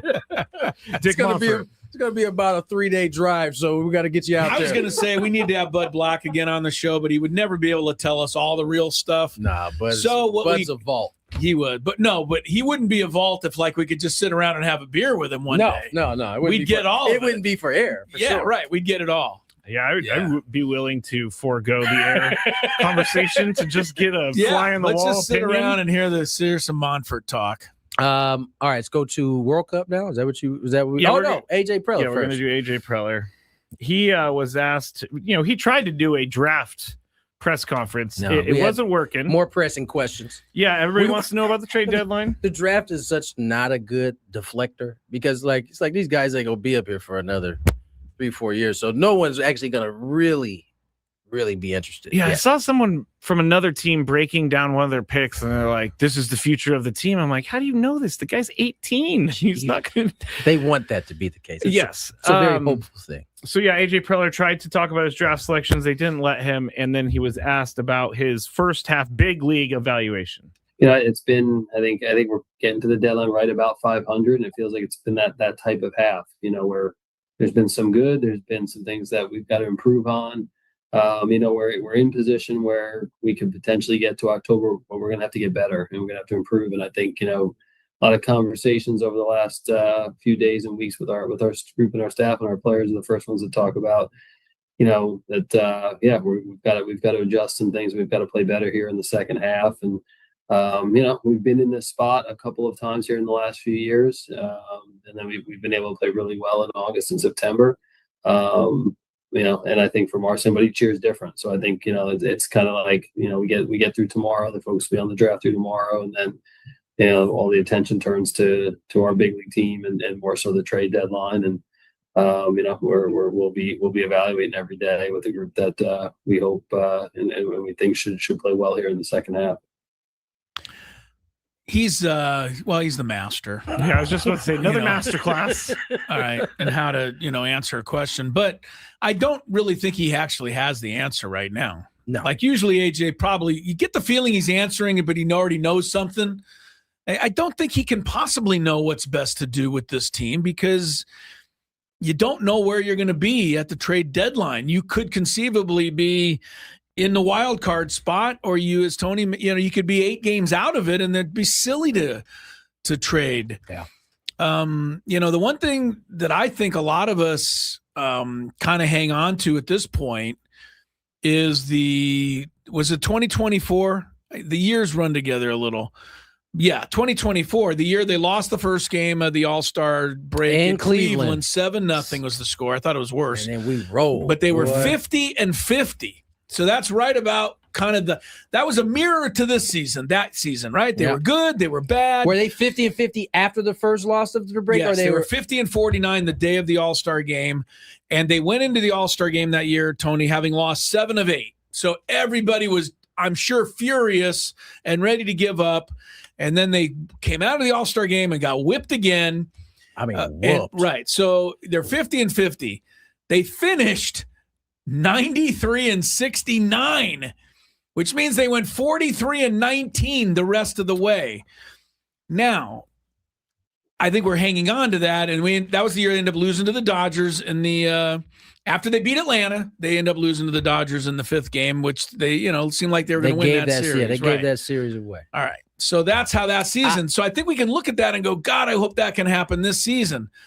But are there not, differences in that season and this season, in the sense that season's pitching staff was Dylan Cease, Michael King, Joe Musgrove, and Yu Darvish. Hold up, though. Right? That wasn't the whole staff, but that wasn't the whole staff. However, I believe Darv got hurt. We had some injuries there because I remember how much of I remember at the time we got Martin Perez. Yeah, Martin Perez came in and did 3-1, 3.46. We absolutely needed him. He made 10 starts, and most of them were pretty good. Stephen Kolek started a couple. I think. Yeah, no, I know. I think Joe, we kind of had to get him there, and then he ended up, kind of blowing out. In the playoff. Yeah. Michael King was a tad more dominant that year. Dylan Cease, for all of the people who said he never pitched well for the Padres, did finish 4th in the Cy Young balloting that year. Yep. I never thought I really did. I talked about it the other day. I go, God, he was terrible for the Padres. He really wasn't terrible. He really had a tough postseason. I think that's what people remember. Yeah, but they had 2 guys in the top 7 of the Cy Young, Cease and King. They obviously had Suarez closing. They had Morejon. They had Estrada. They had a little late season acquiring Jason Adam. Oh, we got Scott. That's what we did at the deadline. We got Owing. You got Scott. Who was the other arm? We got another bullpen arm. I think. Yes, Tanner Scott joined the team too. You're right, Tony. He joined. Hoeing joined. Trying to look at who else was Jason Adam. Jason Adam. That was the other one. Yeah. So we upgraded our bullpen in a crazy way. Yes. We also had a 21 home run Fernando that year. We had a 292 Jackson Merrill that year. He was going. We had a season of his life Jerkson Profar that year. And Manny hit 275 with 105 ribs. So look, Cronenworth had 83 RBIs. So that season they went 50-50 and then went crazy. So let's stop you there. Could they go 43-19? It doesn't seem like it. Let's stop you there. Yeah. All right, now let's evaluate this first half. Right, we had an extremely slow start for Manny. A down first half certainly for Jackson. How would outage for Fernando? Power outage for Fernando. Jake Cronenworth way lower than he's ever been and missed most of the first half. Yeah. I think the starting rotation has been in tatters, basically, with the injuries. And yet they're still 48-9 in Right. 48. That's what I brought up at the beginning. Like, if you want to fire Craig Stammen, I can't stop you from thinking that. But I don't know too many managers who would have their team where they are based on what's happened. You know what I keep getting from people? And I think they're coming to me hoping that thinking that I'm going to say, oh, you know what? You're right.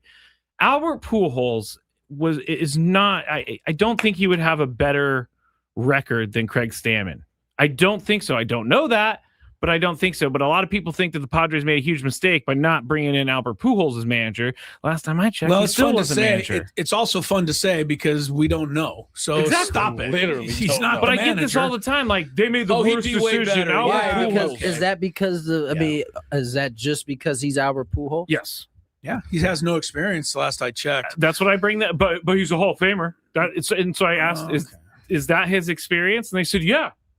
Well, he doesn't have any managerial. Yeah, well, the people you argue with are a little crazy. So to begin they're with. our listeners, Chris. Well, they're okay. They're our and listeners. I'm not arguing with them. I'm just trying to get their opinion. Let's also say that the 2024 team had 6 All-Stars that year. We have 1. That 2024 team had 4 players end up in the top 20 of the MVP balloting, including a guy I didn't mention, Luis Ariz, who hit 318. Anyway, that team seemed to have a lot more going for it than this one does.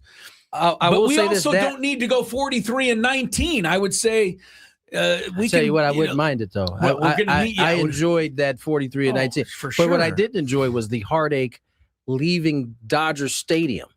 So if at the end, if it starts like this and ends better than that, I'm all in. I am too. Donovan Solano that year. I mean, the world's greatest platoon in Donovan Solano and Peralta. Lefty, righty off the bench. They got it done. Jurickson Profar made a lot of money that year. No, he gave it back. You remember middle infielder Nick Ahmed for 2 games at the end of that season? I didn't, but here he is. He didn't make it very long. I still miss Christian Villanueva.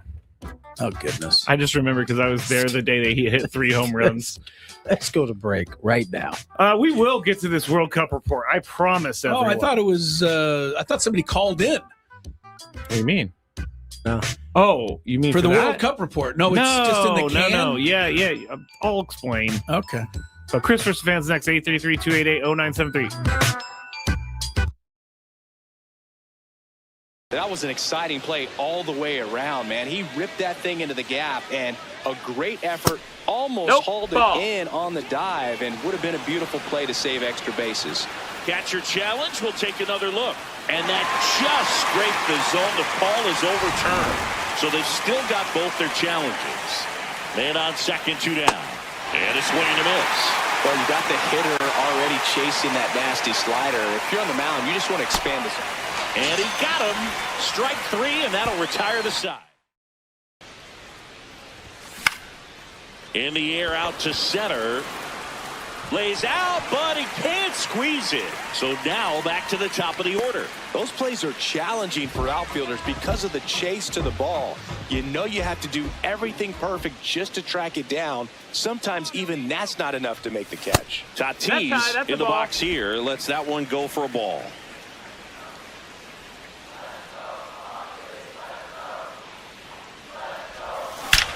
Drilled out towards left center field. That's well struck. Way back there. It's got a chance. In to score from first. Back to second safely. Nearly got caught in between there. Puts a run on the board and picks up an RBI. A well-deserved double on a great swing. Got everything going on time. He stayed balanced and he squared it up about as well as you could possibly ask. Runner in scoring position, no outs. Jackson Merrill, the next up for the Padres.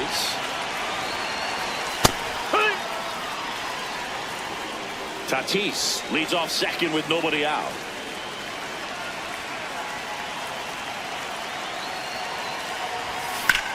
And that one is lifted in the air. Dunn on his way over. He's got it. Tags up from second, and he'll head to third. That's just a really nice catch on the run right there. He saved extra bases for sure. If the pitcher's his friend, he'll give him a second to catch his breath before he's ready to deal the next pitch. France, the next to hit, takes ball one. Runner on at third, one gone.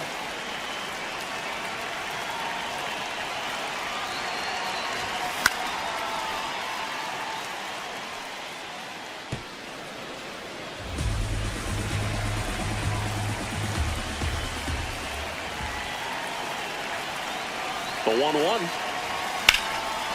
the air, right field. Benson gets under it and makes the grab. Runner tagging from third. The relay throw. Safe. And they add to their lead as the run scores from third. And now Terry Francona makes new pitcher for the Reds, T.J. Antone. He's into the game with the bases empty. Machado now in the box, comes up empty with a swing there. Swing and a miss. That's the sweeper. Antone, 32 years old, and he was a 5th-round pick back in 2014. Rarely will you see a pitcher just waste a pitch like that. The batter wasn't even tempted to swing. Every pitch needs to have a purpose so that it can set up a following pitch to help you get that out. 2 down, nobody on. And now it's 3-2.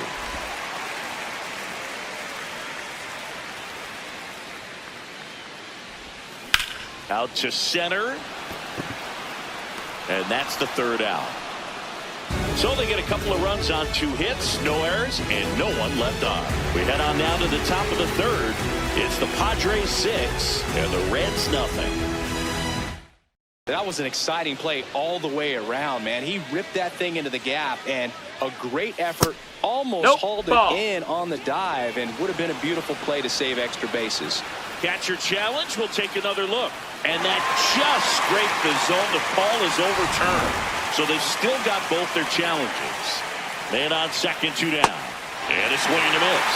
Well, you got the hitter already chasing that nasty slider. If you're on the mound, you just want to expand this. And he got him. Strike 3, and that'll retire the side. In the air out to center. Lays out, but he can't squeeze it. So now back to the top of the order. Those plays are challenging for outfielders because of the chase to the ball. You know you have to do everything perfect just to track it down. Sometimes even that's not enough to make the catch. Tatis in the box here lets that one go for a ball.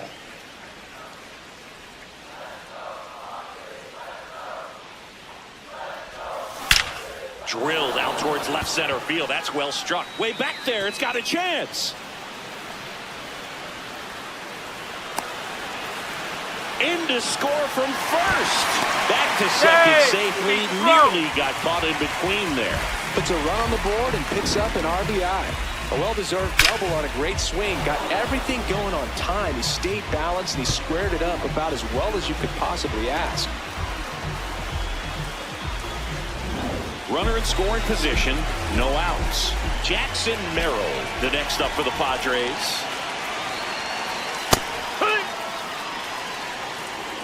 Tatis leads off second with nobody out. Oh, Crisello, Tony Gwynn Jr., Skraby, Bill House Studios. We know how. San Diego's #1 sports talk station, 97.3. The Fan, home of the Padres, who head into the All-Star break at 48 and 48. And just to add it all up, they're 7th in the wild card. And they're 3.5 games removed from a playoff spot, but they would have to jump over 4 teams to get there. Skraby and I discussed this the other day, Tony. We kind of settled on a minimum of 86 wins to make the playoffs, probably at least 87. And if that's true, the Padres are going to have to go, pretty good here the last 68 games. I think something around 40 and 28 to make it. And, that's certainly not something that it feels like they can do right now. But you go out and win 7 to 10 on this road trip, and AJ fortifies a couple of things. Who knows? We can hope, can't we? I think. Well, listen, the two wins at the end of the first half have me feeling decent. This is what I said coming in today to myself on the drive down. They win 2 games on back end, right, going into the break. I mean, this is what I thought was going to happen. They're just going to string me along. Well, you don't have to fall for it. You can just jump off the bandwagon now. Well, yesterday when they we'll let you back on. When they went behind in the good eighth, time. I was like, prove it to me, Padres. Come back and win this game. And they did. So brought me back in. That's what I'm trying to say. I see. So you were leaving the bandwagon. Yesterday was when that 8th inning rally. Yes. Brought Yesterday you back. was a perfect example of whether or not the players on this team still care. Because if they didn't care, they wouldn't have tried if they would have. You mean if all 6 guys got out in the 8th and 9th inning, that would have proven that they don't care? No. What I'm saying is they do care because they came back and won after going down in the 8th inning after losing a bunch of games late. So if they didn't come back, then they didn't care. If they go up there and they flail, if they flail at the ball, then they didn't care. I got you. Boy, you know what? You talk to all these fans. He's one of them. He is one of them.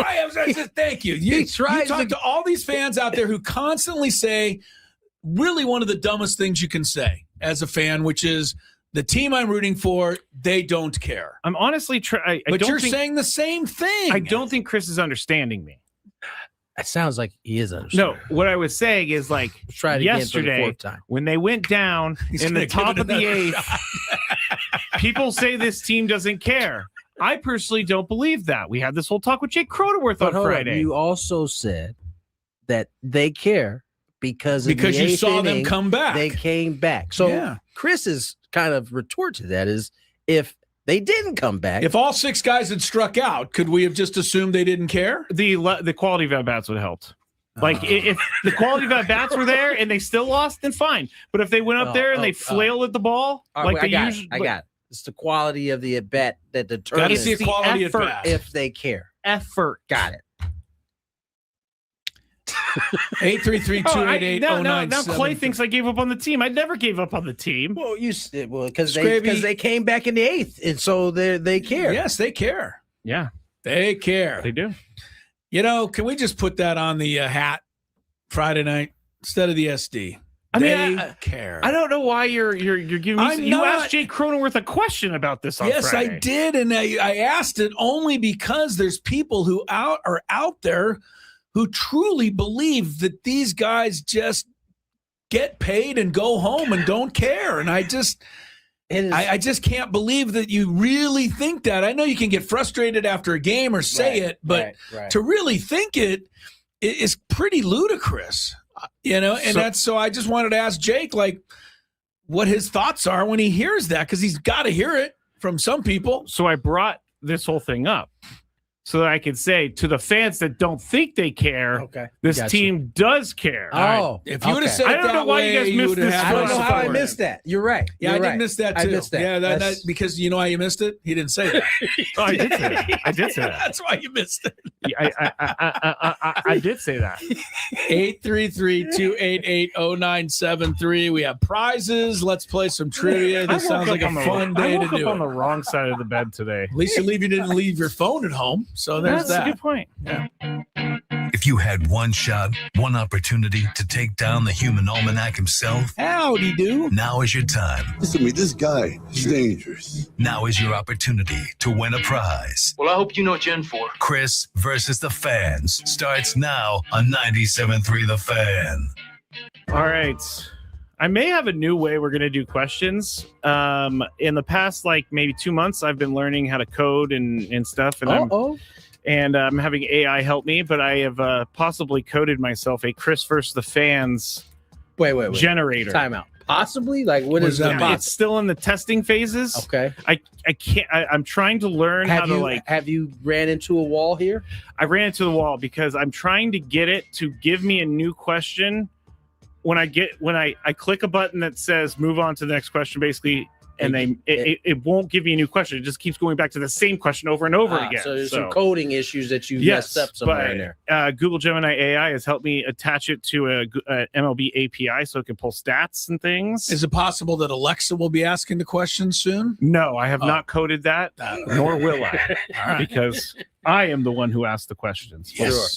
All right. Whatever happened to Tony asking the question? I know, he kicked me off a while ago. He's been like, he's like, you know what? He kept saying, you know, I can just do it. You know, there was no indication of this happening. It just kind of happened. I think it just kind of happened because unfortunately, Tony, you're not with us every day for Christmas. Well, he's here now. He doesn't want to do it anyway. Tony, would you like to do it? Yes. Okay. Hey, you got some questions, but this is where I think we run into the issue is you have the questions. You have access to the questions. Do I still? You kicked me out. I did not kick you out of that sheet. Okay. You're still in there. All right. Well, the only person not in this sheet is Chris, so he can't cheat. All right. Because he's well known for doing that. I've had a few people ask me if you cheat, and I have. I've been asked personally, straight up. People just say, "Do you cheat on the Chris versus the questions?" And what do they say? What do they say? He says no. What do you say? I'm sorry. I say that would be ridiculous. There'd be no point to have the game if all I did was just look up the answers myself.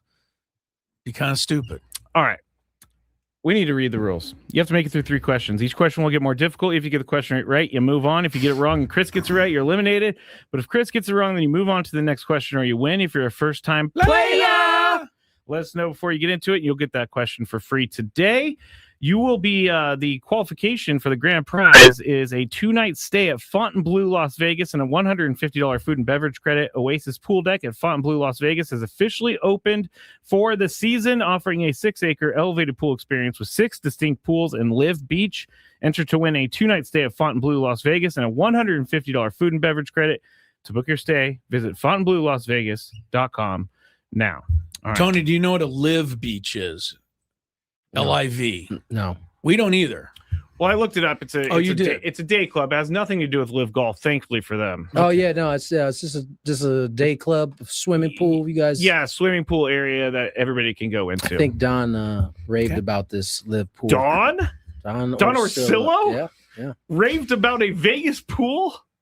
If you go into, I'm gonna need photos. If you walk out, you've probably seen it, just didn't know you were looking at it. If you walk into the booth. On the wall, there's a picture of him, leaning back in a tube. Just interesting. I'll have to check this out. Yeah. He was a big fan. I just never expected Don Orsillo to be a fan of the Lazy River. I mean, come on. I like the Lazy River myself. I love the Lazy River. His mini yacht. Oh, I really believe the Lazy River was invented for people like me. Well, it is. I mean, the name is inviting. And you're not doing anything. The name is inviting. Lazy River. Exactly. No, that's perfect. Show me the way. All right, so we get to our first contestant. Yeah, let's go to our first contestant. We're going to go to Dylan in Escondido. Hello, Dylan in Escondido, how are you? Good afternoon, boys. Hi, Dylan. Good afternoon, Dylan. Here we go. First question. Dylan, where is the MLB All-Star Game being played this year? Oh, man. Philly. Oh, he got it. Scared me there for a second. I'm not gonna lie. Here we go. Question number 2.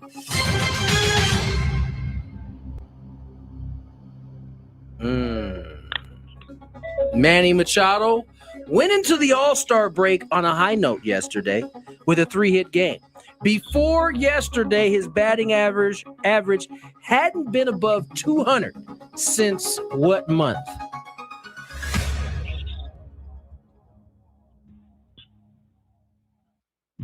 Go with May. He went with May. He's correct. Once he was again. at 200 in May, huh? He was at like 220, and then it. Oh, I would have said. I might have said last September. So good for you. Here we go. Question Dylan, number 3 for the championship.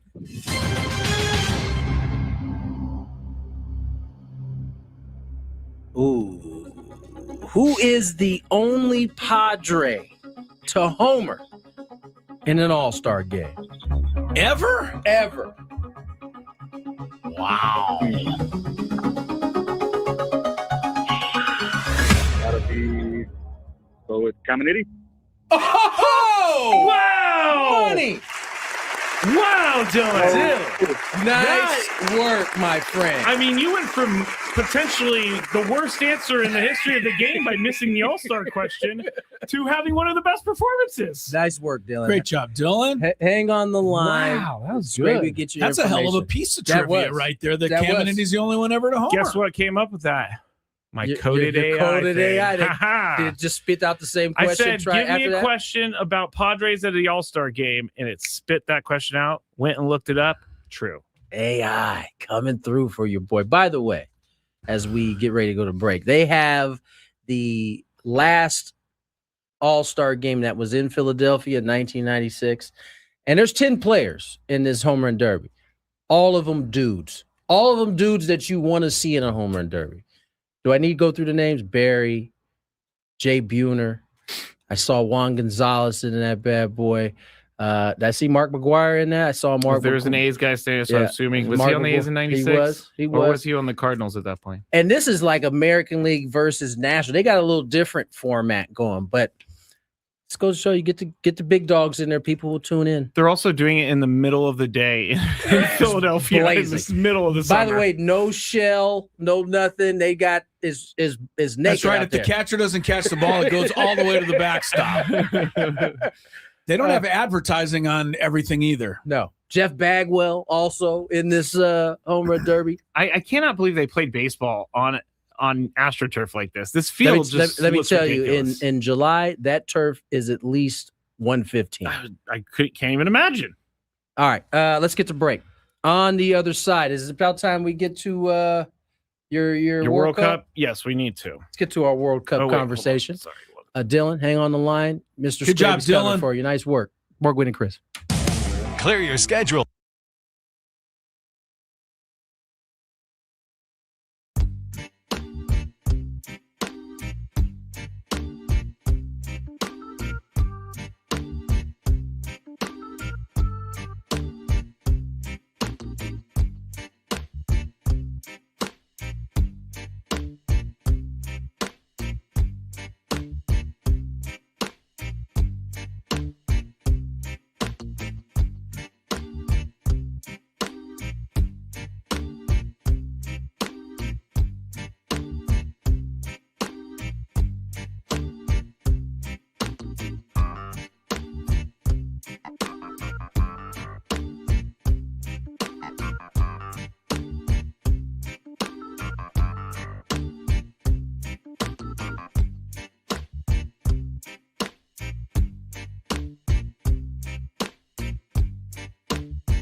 Skraby.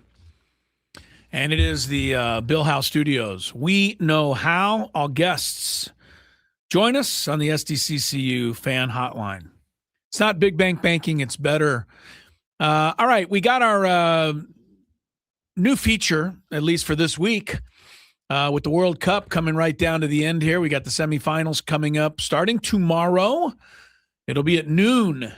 So when we come on the air, Skrabe, it'll just be either wrapping up or going into extra time. It's France. It's France. It's France and Spain in one game. And, my goodness. France and Spain, England, and messing up the European flavor of it, Argentina on Wednesday. But we got a World Cup report for you. And it is brought to you by Harrah's SoCal. Catch the final of the World Cup July 19th. That's this coming Sunday. It'll be at the First Down Sports Bar, or join our massive ticketed event at the Event Center. Don't just watch history. Be part of it in Funner, California. Enjoy your World Cup update. Yeah, so we all know. Oh, you just read this? Get out. I thought it was a contained thing. Oh, no. Oh, my God. I mean, our boss did send us a bunch of emails about this, but I don't read anything he sends, and you know that. No, he knows that. No, we are happily going to be talking about World Cup here. Thanks to I'm so Harrah's sorry. Okay, SoCal. I would have set that up a lot differently. Should I have done this? And in the weekend. Yeah, I thought it was going to be like over the weekend. Yeah, I thought there's going to be music and some highlights and, all kind of no, interviews with the VAR guy, the whole thing. Chris, we're radio. We don't have that sort of stuff anymore, okay? I guess not. But the England game caused a bunch of controversy. Number one, the removal of Erling Haaland from Norway's game. They took him out. They took him out before the second extra time period. Okay. So he was no longer able to play, and a lot of fans are like, "Why did you do that?" The commentators were saying that he looked gassed the entire game. They were playing in Miami. Miami was extremely hot, and that was kind of my man's point. Yeah, you discussed earlier where the English. Jude Bellingham. We'll get to him in a second. But it was hot, and so they removed him from the game. He just looked like he was not having it on the bench. But it didn't look like he had much of an effect on the game before then. There's a couple things that are being pointed out. There was one play, and I guess in the World Cup, if you have one opening, you need to take it. There was an opening.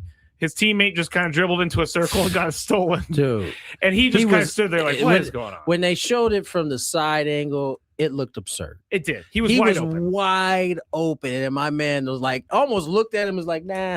He was doing my this World Cup moment. Whoop, whoop, whoop, whoop, whoop. Oh, wait, the ball got stolen.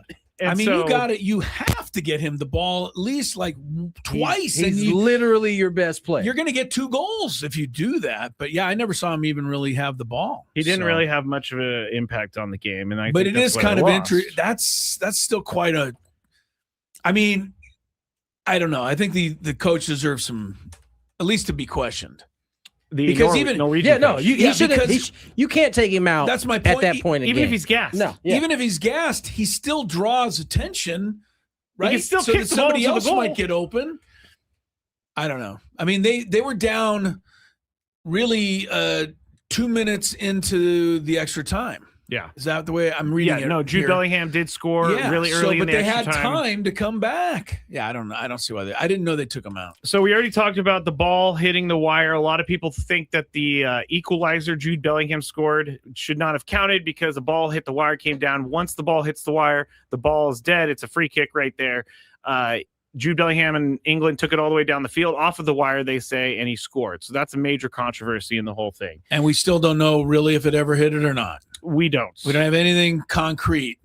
Did they stop it and look at it? No, that's the thing. Yeah, that's another. They brought it back. That was, I think, the bigger issue is that Yeah. as much as they've been stopping the game to look at it, they did not stop it on They this. stop it for anything. The very least, it should have been stopped. For Yes. And they even pointed out in the halftime report, they were talking about it. So it was one of those things that spread quickly. But another thing that at least England's fans are talking about is Jude Bellingham. I think it's Bellingham. response to the interviewer telling him what his coach said about their win. The manager's actually not very happy. He said he was disappointed with the performance. There could have been more in many different ways. Yeah, well, whatever. Yeah, I think he obviously believes there could be more from the team. Yeah, it's difficult out there. It's difficult. It's a tough shift. All the players are putting a very tough shift. So my thoughts and appreciation goes to the players who's out there who put in a great shift yet again. Now, people are asking, is this disrespectful to the coach? Is the coach disrespectful to the players by not being happy? I think. Well, Chris, you want to go first? No, I'll jump in. I think what's left over here. Both there should be a lot of meat on this bone. Yeah, both sides are right, and I think Jude's response is a defense to his manager, or what do they call soccer coach? Is it manager? They call him manager. I guess so. His manager. And when they get fired, they don't get fired; they get sacked. They get sacked. I like that. I do. Yeah. That is something that if it is true, probably something you should just tell your team behind closed doors. The fact that you went out and said that right after like a really hard fought game, what did you think his response or any player's response was going to be at that point? Right? Like directly after the game. Yeah, not the time. And so, I think he although he was right because England didn't play their best, probably should have just been saved for the locker room. Instead, now you're gonna have to deal. And you know what? I tell you what, European teams are really good at dealing with like crazy media. Like they kind of just compartmentalize better than we do over here. Yeah, we think our media is the British media is by far and away the worst. They're no joke. So I think both sides are correct on this. It goes on because he was asked again, and he goes into a better explanation. Yeah, here's what Jude Bellingham said. I didn't get to comment. Oh, yes, I'm sorry, sir. What's up? I think the coach is a jerk. I look at the guy. Have you seen him? Like, did you look at him during the match?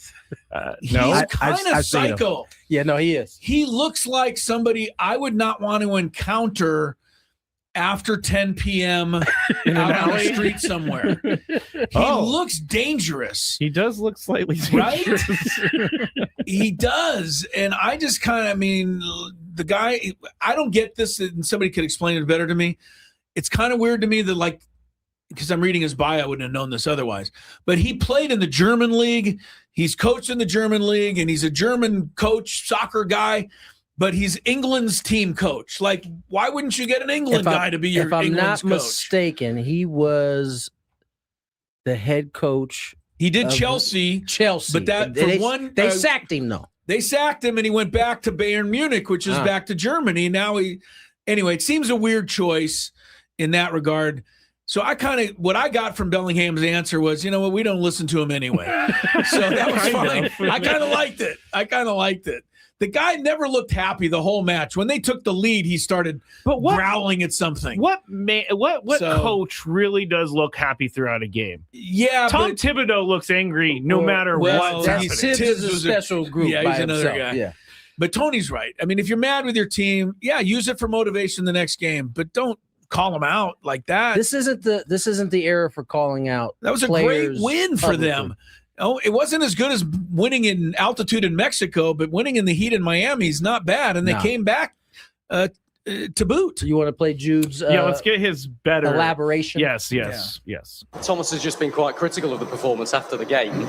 Does that show the standards that he expects, the standards you guys expect of each other, and maybe that there's more to come from the team? Maybe he doesn't know what it's like to play in those kind of conditions against Erling Haaland, Odegaard, Nusa, Sorloth. That's not an easy team to play against. So, I think we've tried to create a positive environment. We should continue that going into the Final Four. I can't speak highly enough for the lads. You're not going to win every game popping the ball and making 1,000 passes. Sometimes you have to win dirty, and we've done that again tonight. I love the English accent. Sometimes you have to win dirty. That's brilliant. You have to win dirty. Yeah. By the way, African Americans with the English accent are even another step out. Like Idris Elba? Yeah, they're just better. They're better than the white guy English accents. They just are. I don't know quite. I hope I said that okay. No, I get what you're saying. I called him an American. He's not American, so. But the bottom line is he didn't really sound like he was sticking up for the coach much in that answer either. He did. He basically said, well, he didn't know what it's like to be out there against these guys. So I thought he elaborated, but really he just he doubled down. Well, he did it in a nicer way, I think. I don't know. I think he did it in a more professional. Yeah, that's it. Because before he was like, yeah, whatever. I was like, sometimes you gotta play dirty. If you look at the picture of the guy in the Wikipedia, he looks dangerous. Like I would not give this guy a weapon. Shifty, huh? Yeah. Anyway, that's it. Right. We have the semifinals tomorrow. England plays Spain. Yeah. And no, England plays on Wednesday. Who's playing tomorrow? See, you're not telling him right. and England? France and Spain tomorrow. Argentina and England on Wednesday. There you go. Thanks, Final Chris. is Sunday. There's actually a third place match as well. Which Who something cares they about might, that? Well, they probably fill a stadium somewhere. Oh, they definitely do. What's his name gets more money? Dave was telling me the cheapest ticket for the semifinal is $7,500. Cheapest. Cheapest.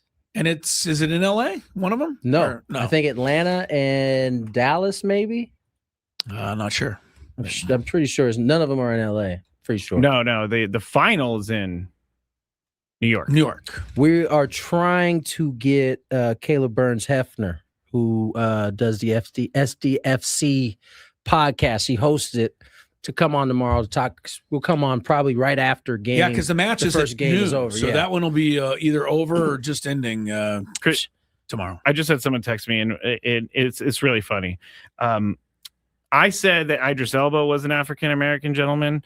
You said African Americans with British accents, which doesn't make sense to begin with. So both of us stepped in it over here. Yeah, but you knew what I meant. Black guys with English accents. I want to say black guys with English accents. I was trying to avoid that. Both of us, I was trying to avoid that. I'm glad you got a text about that, because in my head I was like, how does that work? African American English with an English accent. Huh? Black guy. All right, fine. Black guys with English accents. And I love them. So there you go. All right, Chris, you're not gonna get sacked after that comment. This is me or is this Chris? Doesn't matter. The big five is On the other next. side.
Welcome back to Gwynn and Chris.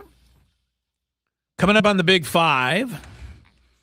Thanks to Spiros for dropping by some food to all of us today. Yes. Skraby, you got a little I do, because promo there? I have eaten everything that I can basically eat over there. We appreciate Thank you to them so April from much. Spiros for coming in and bringing us food. And Sharon, yes. Yeah, for sure. Sharon came in, made sure we had everything that we needed. They have some new menu items. The mango papaya spinach salad was delicious. Oh, yeah. This was my favorite of the offerings, the new offerings, the grilled shrimp tacos. Bomb. All of us wanted our own, and we all had to fight for them. I wish I would have never said anything to either of you two guys, because Yes, I might have missed it. You could have got two. I could have got two. Yeah, Tony tried to steal mine off my plate. Yeah, no, he told me about it, or I probably would have overlooked it. But they brought some lamb kebabs, the beef kebabs, chicken kebabs, spinach rustica. And you know what else was funny? I was talking to Sharon about the location at Petco Park, and they have the Horia Tiki Bowl, which is something they really designed to be easy to eat at the ball game. And I said, what about kebabs at the ballpark? She goes, well, they put the kebab meat on the Horia Tiki Bowl. And I said, why don't they just, and she goes, well, they can't walk around the stadium with a spear. Stick. Yeah. I said, good point. Good thinking. What was that, Fridays when it's $5? Yeah. Can't give no weapons. Now, that was good thinking by the folks at Spiros there. So, yeah. Thank you to April and Sharon. Before we get to the Big Five, do you know who Layla Hasanovic is? Sounds like a tennis player. She's not a tennis player, but Wait, what? Talk about what made her sound like a tennis player? The last name, Hasanovic. Layla Hasanovic. Well, he's close though. Actually, he's more close than he thinks. She stole the show, according to everybody who saw the Wimbledon men's final yesterday. She is Yannick Sinner's girlfriend. I need to do she's up show for research. You want to make sure antennas went up, right? Yeah, you want to do a little research on that, but. All you need to know is she's a finalist for Miss World or something like that. Miss World? She's from Denmark, but she's a very pretty girl. I love this. Find what you're looking forward to? I love. Oh, hello. Oh goodness. Now that's not what we were going for. I love this though. Somebody wrote on Instagram with a photo of her. Wow, look at those diamonds she's wearing around the neck. Like you're looking at the diamonds. Just saying. Sorry. Does anybody remember Henry Rodriguez? Yeah, the old ball player, Dodgers, kind of. Did he play for the Dodgers a little bit? Cubs. Yeah, left-handed hitter. All-star as an Expo. Oh, there you go. There you go. The old Chris. Expos. I bring him up because he's in the home run derby that's on watching screen right now. Yeah, we're all over the place today. Well, Skraby found the Layla Hasanovic page. He will not be watching the home run derby any longer. I mean, I was close with the tennis. I mean, you were in the running. Anyway, maybe we all, Oh no, that you were that close. I don't know. Studying to be a talk show host. Maybe I should hit more tennis balls. That's all I'm saying. Oh, well, her birthday's on November 8th, so. Why is that relevant? It just popped up when I typed in her name, so. Let's go to the Big Five and get off of the subject before we get in any more trouble. It's that time of the show when we check on the latest in sports. Only the most important topics and questions are brought to light. Stop what you're doing and listen. These news stories will astound and amaze you. The one, the only. Oh my God, who the hell cares? The Big Five starts now on 97.3 The Fan.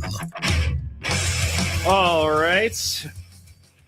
All guests on 97.3 join us on the SDCCU fan hotline. It's not Big Bank Banking, it's better. We have a friend of the show, number 5, that is going to make his or make a not a debut, but contribute to the fifth topic here. Yahoo Sports MLB writer Russell Dorsey wrote a first half recap and listed everything in Major League Baseball, but he listed the Padres in 2 of the not great categories. Listed them as the most disappointing team in baseball and the most disappointing player in Manny Machado in baseball. The Mets and Blue Jays are mentioned as runner-ups for disappointing team. Vlad Jr. was a runner-up for disappointing player. But Chris, you're up first. Do you think the Padres were the most disappointing team and had the most disappointing player? Well, I do because I watched it all, right? So I felt very, disappointing. But I don't know how you can pick the Padres over the Mets, who have the number 1 payroll in baseball and one of the worst records. I also don't know how you can pick the Padres over a Blue Jays team that was in the World Series last year and is in last place in its division. And well under 500. Yeah, so I don't know if I agree with that. I know I feel it, because I'm here. And Manny, of course, but I mean, like Tony pointed out, the 279 home runs in the last month, right? He started to pick it up a little. So, there's a lot of disappointment. I think Cal Raleigh might be the most disappointing. Wow. You're talking about 61 home runs to 9, and he's hitting 160, if that. That might be the guy. There was a lot of players going back to last month that were hitting below 200 that you wouldn't expect. I think Dansby was down there. You had He caught Manny. fire. You had Mookie. They were all below 200. Yeah, a lot of and them. they've gotten hotter. I should say. I would go Cal Raleigh and I would go Mets over the Blue Jays. Not trying to protect the Padres because the disappointment is there, but I think it's fair though. Give me the question again. Are the Padres the most disappointing team, and do they have the most disappointing player? Yeah, no, Chris is absolutely right. The most disappointing team is the Mets, and then you can probably pick the most disappointing player off of them as well, and then you can go on down to Seattle, find one there. There's a lot of disappointing players this you year. could take the whole Mets squad disappointing, but Shet was terrible for a long time. Polanco didn't play. Yeah. Someone put Soto on the list is disappointing, but he's not. He himself has not been that disappointing. He's just doing his normal. I don't know. I saw some bad outfield. I was just about to say he clanked one the other day. But He is quickly, going to be a DH before too long. Is it embarrassing when someone tags up from first to second to a pop fly to left? Because that's what he caught it flat-footed, and Durbin went from first to second. If you got caught flat-footed, yes, it's embarrassing. Okay. I was just wondering. Is Juan Soto going to be the first DH who will leave the ballpark between at bats to run out and take care of some things and get back? Leave it to Chris. In time. Oh, like leave the stadium? Yeah, go out and do some, pick up his laundry or something. Take his cleaning in or something. Oh wait, I gotta go back. I don't think in 2026 you could even get away with it. Can you imagine you're walking down the street. They would have all He's kinds in his of uniform. Before he even got back for the second at bat. He's like at 7-Eleven in front of the line doing Pretty the lottery TMZ stuff. would be on that. Yeah. All right. Number 4. Now, if you missed it, Conor He's McGregor. in the second in line. He's waiting for the stupid guy in front of him to read off his lottery numbers. And then the guy and turns Juan's getting impatient. He's got my look like. He's like, hey, sorry, I'm just checking my numbers. Checking my numbers. Conor McGregor returned to the UFC against Max Holloway at UFC 329. It ended in just 69 seconds of the first round because of a knee injury. McGregor he's 37. He hasn't fought in over 5 years, but he started pretty much the entire match with a left. This is not me saying, this is from the article, a left roundhouse kick. But when he landed awkwardly on his knee and he tore his ACL. So the fight was over right then and there. It was a weird thing to see. Joe Rogan came out and said that was a dumb move for him to try to do a kick right out the gate. But anyway, he is out with a torn ACL. He wants to fight again. Tony, has his time passed him by? Yes. Even before this fight? Yes. Okay. I mean, at this point, every time he gets in the ring, he either has broken something, torn something, or been knocked out completely. Yep. I can't remember the last real Conor McGregor fight that we got to witness. When he was the double champ. The Right. double champ gets to do whatever the bleep he wants. Knocking people out very swiftly. It's a good reminder that athletes often set a goal, they reach it, and they don't necessarily, if that goal isn't to be the greatest ever, if that goal happens to be, I want to get rich, you're not going to see the same person moving forward. Ever since Conor McGregor reached the pinnacle and has become a businessman, he's got his own liquor. Yeah. He's got his own music company. Yeah. It just seems like fighting is not a high priority no more. And unfortunately, athletes have to learn this as well. If you're not dumping the same type of energy into it that you were at the beginning to get you to that point, you're not going to get the same results on the other back end doing it the way that he's doing it now. It seems like. Yeah. I mean, my man looked, I didn't even recognize him. He was so. He did look, he puffy. looked the part. He was the Conor McGregor. He had all the pomp and circumstance. I mean, he was a puffier. He was Conor- puffy. Conor He's 37 now. That's what I'm saying. He's 37. He ain't walking in there no, doing the strut thing. So Rod said that his next match should be against Jake Paul, which it probably Hey, should. yeah, I would pay for that one, I think. Chris, I know you're not a fan of this guy, but has his time passed him by? Yeah, I'm not going to be as nice as Tony. I think the last time he was fighting at the level he needs to be was in 2023 when he was accused of his second sexual assault of a woman. Gosh. I mean, the guy's, how is he not in jail? What more do you need to do? 2 times found liable for sexual assault. All the driving stuff, hitting people with a whiskey bottle over the head, smashing people in the face, Yeah, that's pretty brawling bad. with people. I And he mean, knocked out an old man, too. I don't know what more he's got to do. I think it's fantastic, Connor. His personality is something that a lot of people like, but so I don't know. 37 seems old, but I mean, I don't know. The sport he's in is something he seems to be practicing all the time, even when he's not in the ring. Yeah, I don't know that I'm seeing too many 37-year-olds do a spinning roundhouse kick. Yeah, so Out the gate. Out the gate.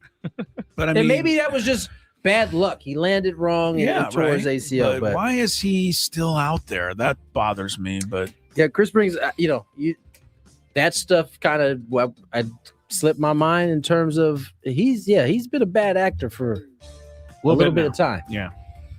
Number 4. Whoop, I already did that. Number 3. through a dolly through a bus window? What? Oh, I yeah, mean, that this was is recent. crazy.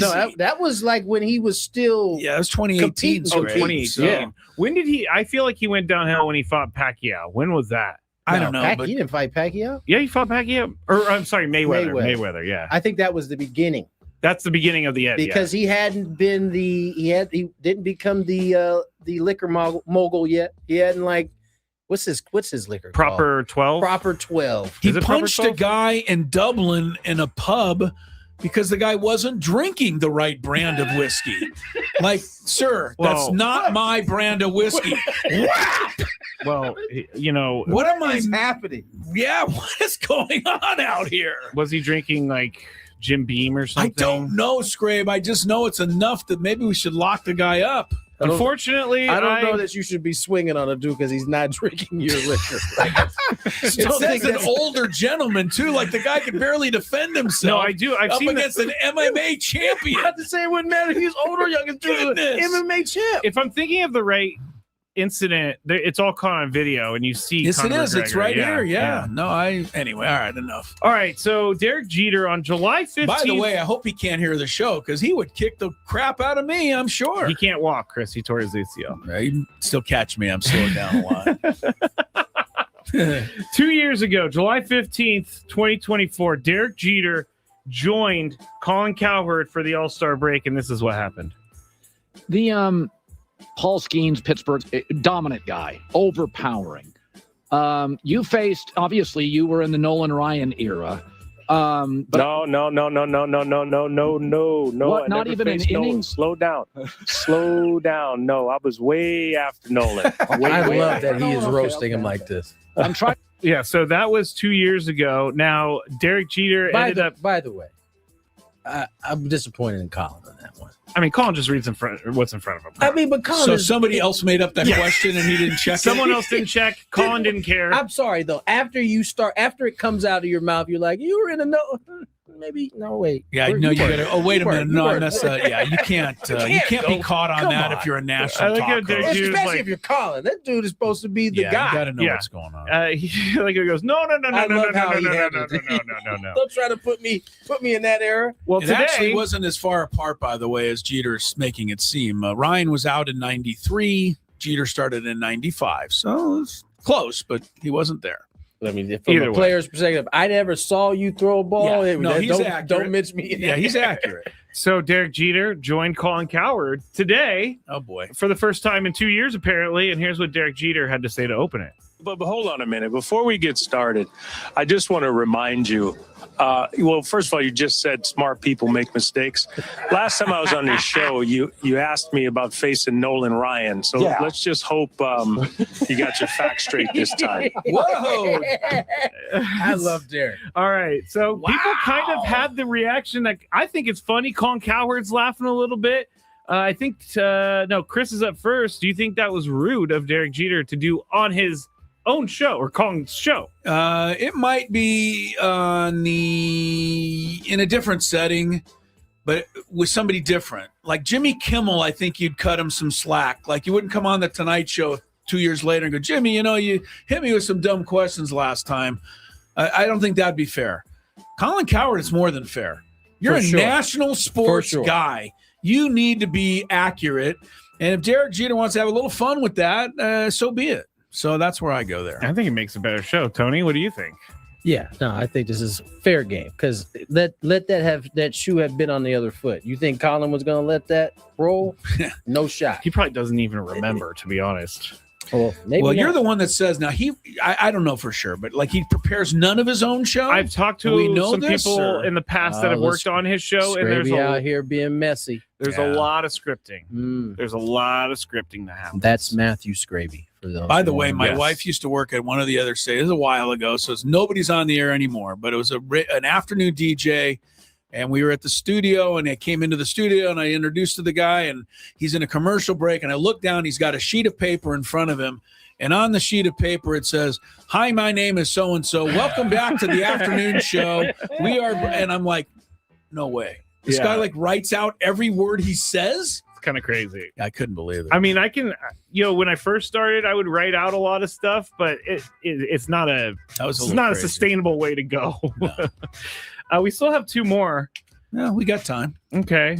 There's Other an side. incident that I had yesterday with a golf course that I would like to see if you guys think. Wait a second, you couldn't make it to the 19th hole? No, I made it. It was something that happened before golf. You had an an incident. the way you before said golf. it, you said you sounded like you had an incident on the course. No, And I nothing don't- like that. I'd like to know what course it is so I can avoid your incident. I won't tell anybody that. Also, the England team and most goal scorers are not playing for one European Soccer League. We'll talk and see if you guys think there's anything to it. All right, we got Big Five to wrap up and some other fun stuff. Plus the Home Run Derby getting underway. Can't miss keeping you up to date on that. I'll get Netflix on, guys.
Thank you for listening to 97.3 The Fan. Be back shortly. I would be back shortly if the thing will click. See, I'm clicking. I have no idea what's happening. It's not playing any commercials right now. Well, this is just great, everybody. Let me see if I could try to start another one. All right. Well, this is awesome. On the air right now with no help, and there are no commercials to be played. Actually, you know what I'm going to do, everybody? You're getting a real live thing right here. This is real live Matt Skraby. I'm going to have to restart Wide Orbit real quick. So goodbye, Wide Orbit. It's not even closing. I'm going to text Adam, and I'm going to say, Adam, I tried to go to break and the commercials did not play, and the program won't shut down. Oh, you know what I'm going to do? I'm going to have to do some Control-Alt-Delete over here. Control-Alt-Delete. Okay, I got it. Task Manager. It's not coming up. There it goes. Task Manager came up, everybody. I have no idea. I'm way too generous with my stroke giving. Never mind. Are you really? Never mind. Wait. I did not mean for that to happen. I did not. That sounds like a promo to me. Skraby's giving out strokes. I can't wait to hear that one. I'm gonna laugh for a while on that one. Nate says, Skraby, maybe you should date her. You might be a generous stroke giver, but I don't think she really wants to leave her boyfriend for that. All right, that was good. In full disclosure, I'm reading this. Tony can't gather himself right now. That was a good one, Chris. That was a really good one. So I saw this at 7-Eleven, and I had to get it. It's called the One Chip Challenge. It was sitting there in the aisle, and I thought, why not? Because I am into spicy stuff. But this thing looks pretty hot. I'm not going to lie. It says a Reaper pepper and a Scorpion pepper. It's also in the shape of a coffin, which doesn't make me very happy about that. It doesn't make me feel good. Oh, extreme heat, it says. I'm going to try a little bit first, just so I don't die, I guess. That's the thing I'm saying. This looks... I don't even know if I should be eating this. It looks like it has mold or something, but let's see how hot it is. Let's go. There's a little bit of spice there. It's going. Oh, man. This is hot. Not that bad, though. I still have this side to go. It is getting hot. I'm not gonna lie. My mouth is like getting crazy. Now it's kicking in.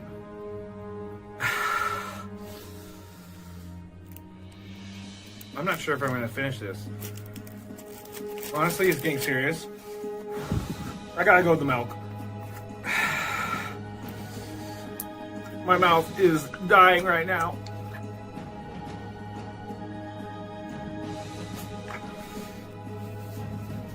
Yeah, this is not fun, guys.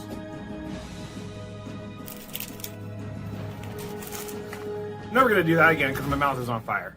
Thank you for listening to 97.3 The Fan. Be back shortly. I would be back shortly if the thing will click. See, I'm clicking. I have no idea what's happening. It's not playing any commercials right now. Well, this is just great, everybody. Let me see if I could try to start another one. All right. Well, this is awesome. On the air right now with no help, and there are no commercials to be played. Actually, you know what I'm going to do, everybody? You're getting a real live thing right here. This is real live Matt Skraby. I'm going to have to restart Wide Orbit real quick. So goodbye, Wide Orbit. It's not even closing. I'm going to text Adam, and I'm going to say, Adam, I tried to go to break and the commercials did not play, and the program won't shut down. Oh, you know what I'm going to do? I'm going to have to do some Control-Alt-Delete over here. Control-Alt-Delete. Okay, I got it. Task Manager. It's not coming up. There it goes. 5 o'clock and 24 seconds. Tony Gwynn Jr., Chris Ello, Matt Skraby. I believe we have a few more Big Five questions to tackle before we get into the rest of the happy hour. So let's do it. All right, let's go. Number 2. And I'll get this going as well. There have been 3 players to score goals for England in the World Cup. Chris, can you name the 2 players that are the most famous? Bellingham. Okay. Bellingham. I think you said Bellingham. I think it is Bellingham. The black guy with the cool accent. Yes, thank you. Yeah, I think that's him. Go back to 4 p.m. Yeah, that was a mess. Harry Kane, I'm sure. Yes. You'll never get the last one. No chance. Marcus Rashford has scored 1 Baller. Is he? Used to be of Manchester United. Correct. So that's where I'm going with this because none of those three guys are in the Premier League. Before people get mad, I looked, and like Tony said, Rashford, Manchester United, but then he got loaned to Barcelona. Barcelona. That's how you say it. And not how you say it. And I was there. They did not say that. They don't. I thought in Spain you say Barcelona. They don't. What kind of Jose Maria Olazabal? Where did you get that? He's going for Jose Maria Olazabal, an old golfer, but that's him. So you thought not every time you got the word. All of Barcelona. I honestly, 1,000% thought it was Barcelona. Yeah, you go with that. I thought it was just us Americans that go Barcelona. What was it? Devonta? He was trying to convince us. Yeah, that wasn't smart. His name is apparently Devontae, but I tried to convince you guys it was Devonta. Anyway, where was I going with this? Oh, out of the top 5 goal scorers. So Harry Kane doesn't play in the Premier he plays. thought he was on Tottenham. No, he used to be. I don't know where he's playing right now. And the other guy used to be on Man U is somewhere else. He's on loan to Barcelona. He's the one to Barcelona. Thank you for Don't participate with this guy. It'll be hard to say it any differently now. Out of the top 5 goal scorers of the entire tournament, only one plays in the Premier League, and that's Erling Haaland. So, Tony, you're up first. What does this tell you about the status of the Premier League? Premier League was the league. It's still the league. It's still the number one, even though none of the top players play in it. That's just England's top players. Still a lot of top players. I mean, Haaland is in the Premier League. He is. But Messi is Inter Miami. I mean, if we're keeping it a buck, Mbappe's Real Madrid. Yes, he's in La Liga. La Liga. If we're keeping it a buck, I mean, Messi came here because he was getting older and that La Liga league. You don't think a Premier League team would take a chance on Messi and give him some money? Of course they would. Of course they would. But older players tend to come over to the MLS and twilight their career. Right. But yeah, I think the Premier League is still considered the Premier League. Premier League. Nice. I like what you did. Chris, what does this tell you about the Premier League? Well, obviously they've fallen way behind the MLS, so I disagree with Tony. All you have to do is look at the amount of goals the league has scored in this tournament. You just said the Premier League is hold like what, 2 or 3? Only one guy in the top 5. Right? Okay. MLS has 8 goals in this tournament. Killing. Well, that's all from one guy. So you didn't have to point that out. I'm just saying the MLS is killing Premier League when it comes to that. Yeah, I don't know. Certainly don't know enough to follow the depth of all the leagues. I will say that Paris Saint-Germain or whatever may have a claim. They've won the Champions League, I think the last 2 years running. And that's a team obviously that plays in the French league or whatever. Bayern Munich has always been, but I don't know that any other league has Bundesliga. Yeah, I don't think any other league has the depth of talent of the Premier, from what I can tell. The Premier's got the branding too, because all the games are played here in the United States and they're on TV. I mean, that's what I mean. Yeah. Oh, I guess La Liga's on. Is it? Yeah, you can find those. Where? Yeah. You have to dig a little more, but Premier. Paramount, maybe. Oh, yeah, okay. You can find Paramount probably you can makes find La sense. Liga. All right, last one here. I went golfing with a friend yesterday, and he brought his 7-year-old son along. I got there that's the early. beginning of the problem. That's not the beginning of the problem. Every golfer starts somewhere. If the kid can carry clubs, fine. Well, he carried his own clubs. He had that little kid. He had his own clubs where he at had 7? Well, he had his little kid clubs. Those little There was funny like clubs, 7 clubs in a bag. Okay. These guys are getting into a ring. We've started the home run derby, and for some reason, I think the guy's name is Bruce Buffer, the guy who does that. Let's get ready to rumble. We're Oh, not actually able to say it. Oh yeah, that's right. I'll get sued. I stepped over it. Oh, good. But they're coming out to him announcing them and getting into a ring. I think it has to do with Rocky, right? Rocky Balboa. Okay, there you go. It's still you think they're doing La Liga? You can watch on ESPN Plus or Hulu for those who are interested. Kayla just said that Jordan Walker being introduced was booed loudly. I don't know why. Because All he's right. a Cardinal. So I got to the course early, and I went in to get things sorted out, check in, pay, and all that. I asked the guy at the golf course about a junior rate because my friend's son was not likely to play the entire 18 holes. It was actually, he was just going to hit the ball when he could and then pick it up if he was falling behind type of thing. So the answer the guy gave me shocked me. He said, we only have a junior rate Monday through Thursday. My reply was legitimately shocked. I said, really? For a kid who's going to just hit the ball here and there? He's not even going to play the full 18. The guy said, yeah. And he's charged the full price for a 7-year-old. So, break bread, son.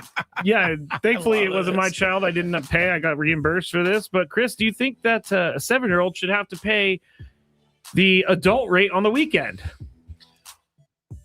I don't know. 7-year-olds, I think, pay pretty much full freight now at the buffets and probably at the Magic Mountains and everywhere, right? Isn't it like 4 under now? Five, They're getting like younger that. and younger on this stuff. See, I don't have kids, so I don't know. Right. Well, you now know. I think once you're 7, bring your checkbook, pal. Buff's looking kind of old these days. Oh, yeah, he is. He is old. He's been a while. Been around a while. But so, Tony, what do you think? Yeah, it sounds like the guy could have been kind of cool and let him go, but not everybody's cool. I guess. It's Michael Buffer, not Bruce. Yeah, Bruce Michael is Buffer. his brother. Yeah. Michael's 81. Is he 8? He looks good for 81. Yeah. Okay. Anyway, Tony, do you think it's wrong to charge a 7-year-old kid? I think full price? Letting you be the mouthpiece was the problem. Me? Yeah. What do you think I should have done? I think what you should have done is not say a word to the front guy. If he was only going to hit a ball every once in a while, just bring him out and hit a ball. Bring him out. Smart. Hit a ball. Instead, you fessed up early. I respect that. My problem is that my friend, when he booked the tee time, booked 3 spots. Oh, well, then and didn't say anything about it. So it was your friend that messed it up. No, this is the golf course. And this is the hoity-toityness of golf. No, they have their rules, right? Whether we like them or not. They didn't just make that up for you when you walked in. Sounds like that is kind of they just put it to use against you, right? Because you and your buddy, you and your buddy told on yourself. All I'm trying to do is grow the game of golf, and charging a 7-year-old kid full and price you're is not going to grow that game. $75 to grow You know that what? game. No, I won't. Okay, well, you did. You didn't, but your friend did, and here we are talking about it. So I would say next time, don't book 3. If he's genuinely going to hit a ball every once in a while. Well, you know what we did? We made him hit a ball on every time. Of course, you we're paid like we paid for it, and the people we made sure to keep him coming along. If he wasn't hitting it well, pick it up, come throw it where we are. It was all good, but he should have paid half that.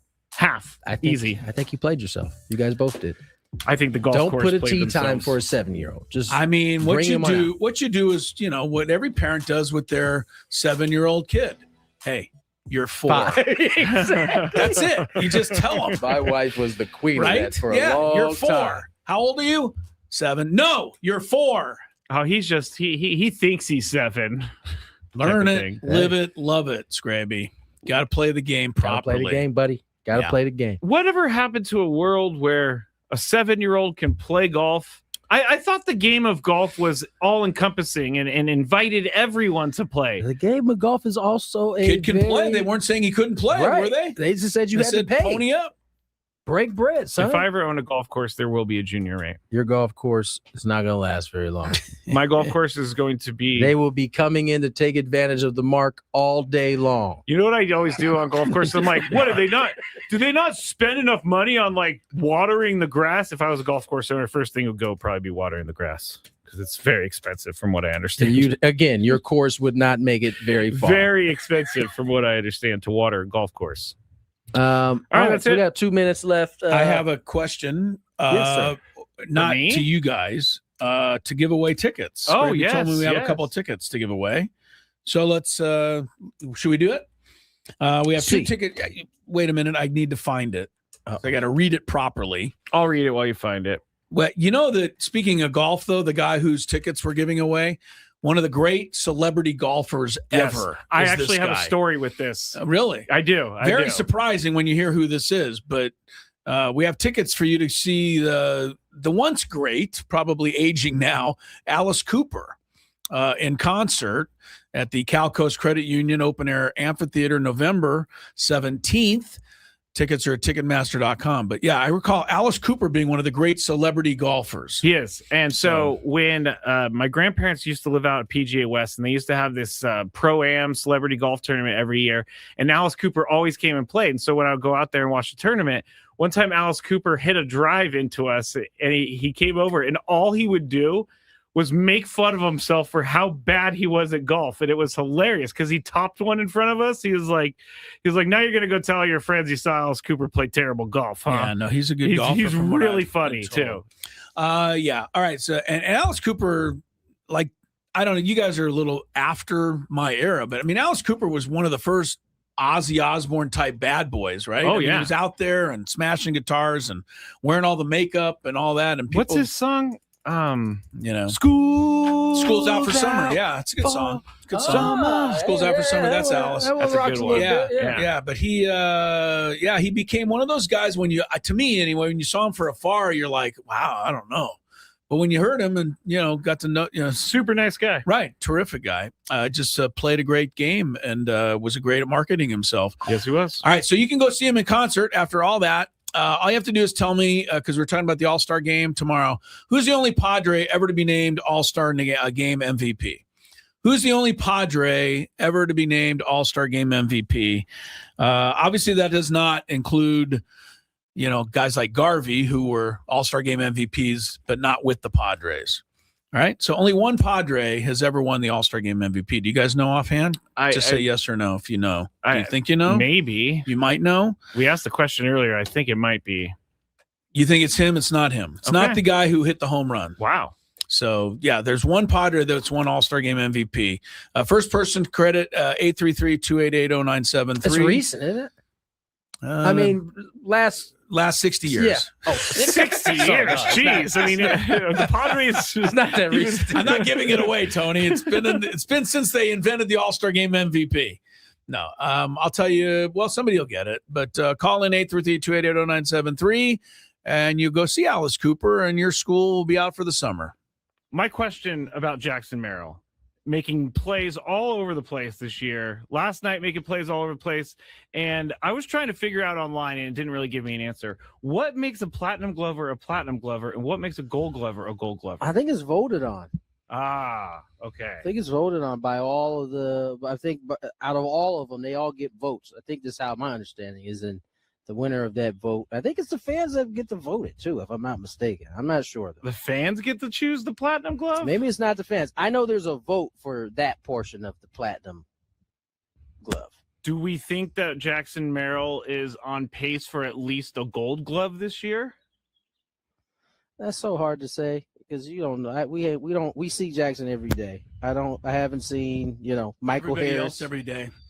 Right. So of course I'm gonna say, yeah, he seems like he is, but I don't know what the rest of these guys are. Yeah, he's made a lot of gold glove plays, I would say, this year, and I think we have to just be content with that and then see where the gold glove takes you. You could go, if you go through the history of the gold glove, it's a bit of an interesting study because what you see is guys getting the gold glove and then keeping the gold glove for years and years and years and years.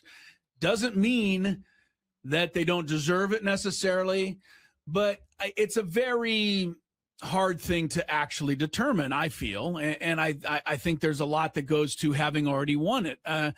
Your dad won how many, Tony? 4, 5? 5. But it took a long time before he was in consideration for the first one, before people started to say, hey, wait a minute, this guy can play some right field now, and then he had the breakthrough. And then I think he just kept up playing good right field. I'm not saying he fell off, but it's like once you win one, you keep it. And so it's hard to get that first one, I've always felt. And, maybe Jackson can get that. So, but Tony's right. You haven't seen every other center fielder play every other, position. I wonder how much the analytics and all of that stuff enter into it, too. Let me kind of fill some of the holes in this. It is no longer a popular award as it was in my dad's era. Maybe about 10 years ago, they started actually using metrics. So they are using some of those metrics. Yeah, this is how you started seeing actual dudes who were good defenders, and didn't necessarily have, the offensive prowess that some of the other older versions used to get. These guys who are getting it now, they are having to lead in some of these categories and kind of determine it that way. So it's not like it used to be. So if Jackson, I think it's actually easier now for a guy like Jackson to break through, whereas in the past, you might be if right it was if there was whoever, name your center fielder, Mike Trout, right? If he was in the National League, it would be very hard to unseat him if he's still out here playing and healthy on a consistent basis. So I think Jackson actually has a chance, I think. My question about Jackson Merrill, making plays all over the place this year. Last night, making plays all over the place. And I was trying to figure out online, and it didn't really give me an answer. What makes a platinum glover a platinum glover, and what makes a gold glover a gold glover? I think it's voted on. Okay. I think it's voted on by all of out of all of them, they all get votes. I think this is how my understanding is, in the winner of that vote. I think it's the fans that get to vote it too, if I'm not mistaken. I'm not sure though. The fans get to choose the platinum glove? Maybe it's not the fans. I know there's a vote for that portion of the platinum glove. Do we think that Jackson Merrill is on pace for at least a gold glove this year? That's so hard to say, because you don't know. We see Jackson every day. I haven't seen, Michael Everybody Harris else every day. Right. So of course I'm gonna say, he seems like he is, but I don't know what the rest of these guys are. Yeah, he's made a lot of Gold Glove plays, I would say, this year, and I think we have to just be content with that, and then see where the Gold Glove takes you. You could go, if you go through the history of the Gold Glove, it's a bit of an interesting study, because what you see is guys getting the Gold Glove and then keeping the Gold Glove for years and years and years and years. Doesn't mean that they don't deserve it necessarily, but it's a very hard thing to actually determine, I feel. And I think there's a lot that goes to having already won it. Your dad won how many, Tony? 4, 5? 5. But it took a long time before he was in consideration for the first one, before people started to say, hey, wait a minute, this guy can play some right field now, and then he had the breakthrough. And then I think he just kept up playing good right field. I'm not saying he fell off, but it's like once you win one, you keep it. And so it's hard to get that first one, I've always felt. And, maybe Jackson can get that.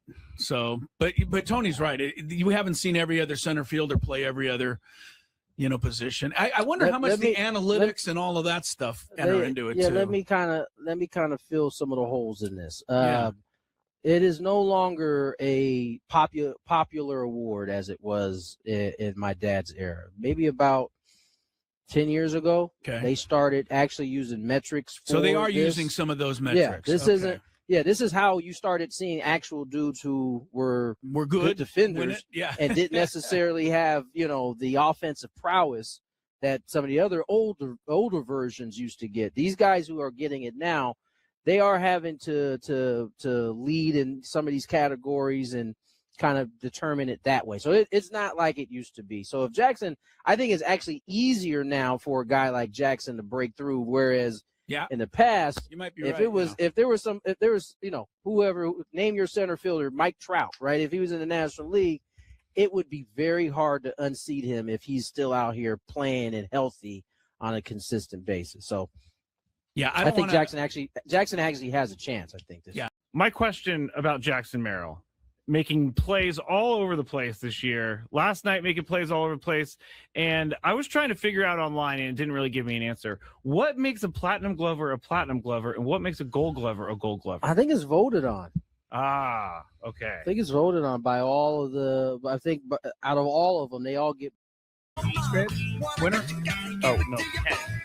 Ken, where did you get Gary? Yeah, not even close. Gary's my grandpa's I've done name. that a couple times. Not even in the running. Yeah, what'd you say your name was? Gary? No, Ken. Otherwise, I'm right on it. Ken came through after some misses, by the way, on that one. Lamar Hoyt, the hefty righty, the only Padre ever to be named All-Star Game MVP. Lamar Hoyt was a really good pitcher for the White Sox. At the beginning of his career, Padres picked him up for the 85 season. That was the year after they'd gone to the World Series, 1984. And for whatever got off to a great start. Right. And in 1985, they were running away with everything. Yeah, they were killing it. And the whole team basically got named to be starters. I think Garvey, Tempe, Nettles, certainly your dad, and Lamar Hoyt. So at least 5 starters that year on the All-Star game. Dick Williams was the manager because they had won the year before. So, yeah, Lamar Hoyt, I think, pitched 3 scoreless innings and ended up being the MVP. It's the only Padre ever to win MVP in the All-Star game. Ken or Gary goes to see Alice Cooper. Or Gary. Good for him. You know, we were talking about, you're not going to be mad that I bring her up again, Skraby. Layla, the girlfriend of Yannick Sinner. Why would I ever be mad about that, Chris? Right. Here's why. Apparently, there's talk that she goes out with Yannick Sinner, but that she's also potentially gone out with, or no, that Carlos Alcaraz is also in this, and his girlfriend used to be Brooks Nader, the Sports Illustrated model, and that there might have been a love triangle with Sinner and Nader and Alcaraz. Man, Sinner really lives up to his name. What is going on? He cheats and does steroids, and he's breaking up people. I mean, Sinner, Alcaraz are like the greatest steroid user. The two biggest tennis rivals supportedly were dating the same girl at the same time. That'll make it a rivalry. Yikes. For sure. Yeah, that seems messy. Crazy. And then now you got Miss Denmark on the other side. Who's Miss Denmark? Miss World from Denmark. Gotcha, sorry. And I mean, Yannick Sinner can hit a tennis ball, but I mean, really? I mean, the guy's kind of goofy looking, isn't he? Apparently Just not. being honest. Apparently not. Apparently not. All right. Anyway, fun goings on in the tennis world. I will say that I don't know if I would be able to handle the dating life of like pro athletes, because they do end up dating each other's like exes. And I know that Giancarlo Stanton dated Cody Bellinger's either wife or fiance, and now they're in the same clubhouse together. So I think that would be strange. Yeah, well, it would be weird if you're playing Wimbledon in the finals and Sinner looks up and Brooks Nader's cheering for him, and then the next year they play in the finals and she's in the next box over cheering for Alcaraz. That might be weird. That would be weird. But anyway, all right. That's a very messy segment. That's a messy segment. It's just, I think we bring it all up just so we can feel a little better about our ho-hum lives. You know, hey, we're all right over here. At least we're not involved in that stuff. No, that is true. I want to stay as far away from that as possible. Tony, well, you don't, because you're a crazy NBA Laker fan. I almost, because we have one that we had on earlier. Now there's some other stuff, but we had on one of the NBA Summer League games. I don't know that the Summer League games, some of them aren't more interesting than a normal regular season game. That might be pushing it, but it's interesting the kind of attention that goes on these games, because you're watching the number one pick is playing, and DeBanza, and he's had 2 good games, and Darren Peterson, even though I'm not enthralled with this guy, they're ready to put him in the Hall of Fame based on 4 Summer League games. You know why I was it's interested with the Summer League. in the Summer League there for a while? Because my team sucked. Right, and you had guys that played, right? And I wanted to see you Lonzo don't need to watch Ball it now. And Austin Reeves. Right, you don't need to watch it now. I don't want to. I don't need to watch it. It's not interesting to me. Now, if my team sucked and my guys were playing in it, Chris, your team might look, the Bulls didn't make any TV games last year, so this might be my only chance to see them in the Summer League. But I don't know, it's weird. And, you know, Peterson That's a new thing, though. A little I bit. mean, I remember going to a Summer League game when I was younger, when Kobe first got in, and nobody cared about it. And it was like it was at the Long Beach Pyramid. Like it wasn't like and you walked in and there were like 5,000. Now they got to move it to Vegas. Because there's so many people that want to go see it. You could look it up, Tony. In one of those years, I'm going to say mid '80s, when I was at San Diego State, they had the Summer League, the whole thing at Peterson Gym, and you are looking at the official score, the scoreboard operator, and the PA announcer for the Summer League. You was covering it all then. That was me. Did you get paid to do that? Yes, Okay. quite nicely. There you That's go. why I showed up every day. I remember Doc Rivers is the one player that stands out. He was with the Atlanta Hawks in that Summer League. Quite a few great young players. But, yeah, it's come a long way from that year at Peterson Gym to where it is now. For sure. All right. I still can't believe they don't have air conditioning. Where you Peterson Gym? Oh, It was I thought you were Peterson's gym, man. Like, Yeah, what does that have like, to- That was like the 80s. Of course, they had no air conditioning in there. Well, Chris brought it up. I just think it's crazy they don't have air conditioning in the gym. Well, they don't use the gym very much. He went anymore. to Kansas, Chris. Ooh. Never mind. Okay, What is Darren happening? Peterson went to Kansas. Yeah. Oh, yes. But They where's- don't have air conditioning Oh, there. I thought we were talking That about was his- Peterson's gym. Yes, though. me too. I I don't know how he got all the way back to Darren Peterson. We were talking about the NBA Summer League at Peterson Gym. Okay. Not Darren Peterson, the player. I missed. Yeah, I didn't. My brain didn't connect. Like it keeps like there's two synapses that just keep okay. missing Now each I other. get it. I was so confused. He was. We were talking about Peterson Gym. He was still on the player, Darren Peterson. Yeah. Here's Were- the synapses. Were you typing or doing something at that point? Because I don't know how you. I don't know how you did that. Someone was texting me about the African American British accent. Again? Yes. Some things won't go away.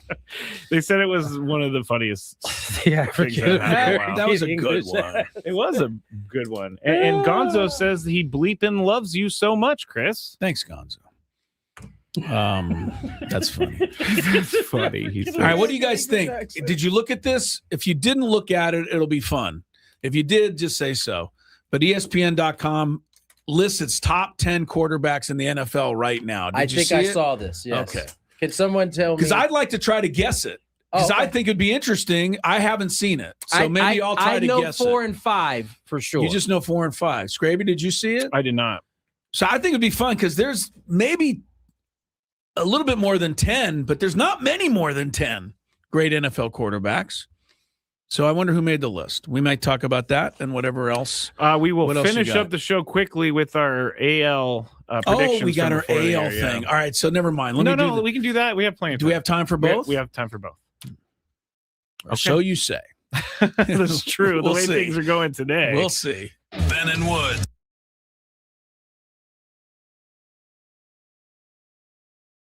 So hopefully I can do them justice. And I'm the green one. Pretty sure that's out, right? Yes. Ooh, that's too early of a swing.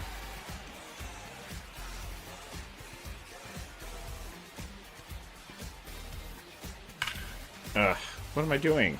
Come on, pitcher. Throwing me one down at the bottom of the zone. Ooh, is that going to have enough? Ooh, barely.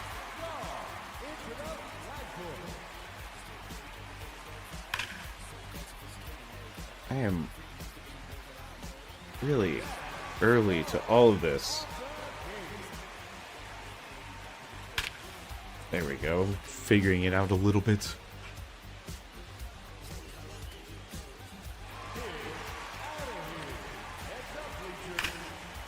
Why are you throwing me a pitch high tight, bro?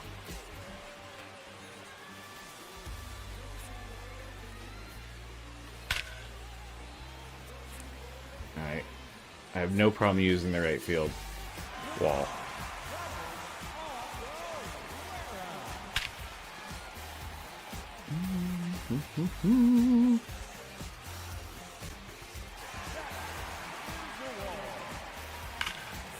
Too early. This pitcher's like trying to change up speeds on me, throw high and tight. Come on, man.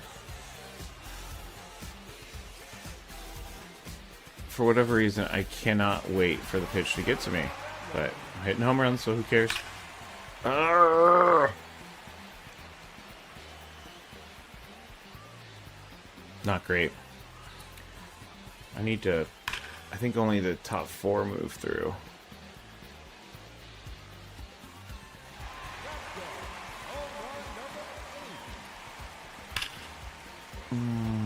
foul.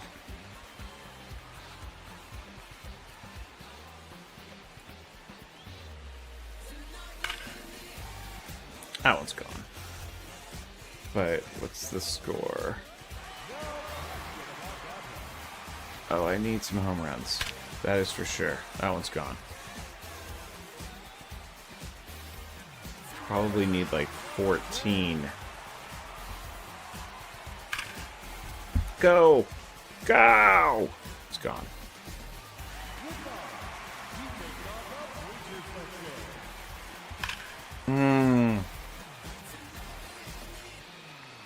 I can't be eliminated in the first round. I can't tell if I'm outside. I'm really making this difficult on myself. I am now at the bottom, so I'm caving under the pressure. I gotta stop looking at the scores. Just get back on track. 40 seconds to go. Come on.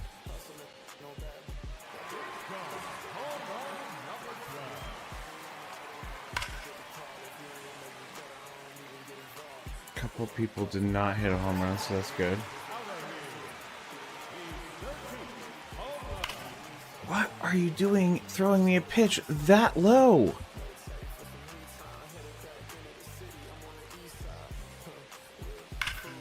Oh man, that's gonna be foul, isn't it? Yep. I'm not gonna make it. Dang it! I thought I would need 14 and I do, but I missed that pitch. I literally just missed it. That is a brutal way to end this. Yes, I'm aware I've been eliminated. That was a terrible showing. So hopefully I can do him justice. And I'm the green one. Pretty sure that's out, right? Yes. Ooh, that's too early of a swing.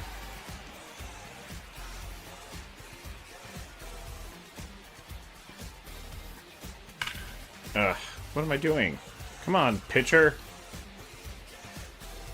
Throwing me one down at the bottom of the zone. Ooh, is that going to have enough? Ooh, barely.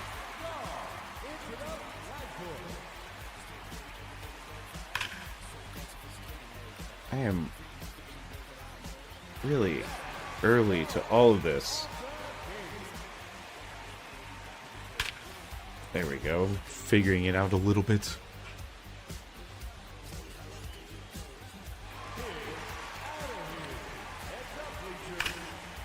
Why are you throwing me a pitch at high tight, bro?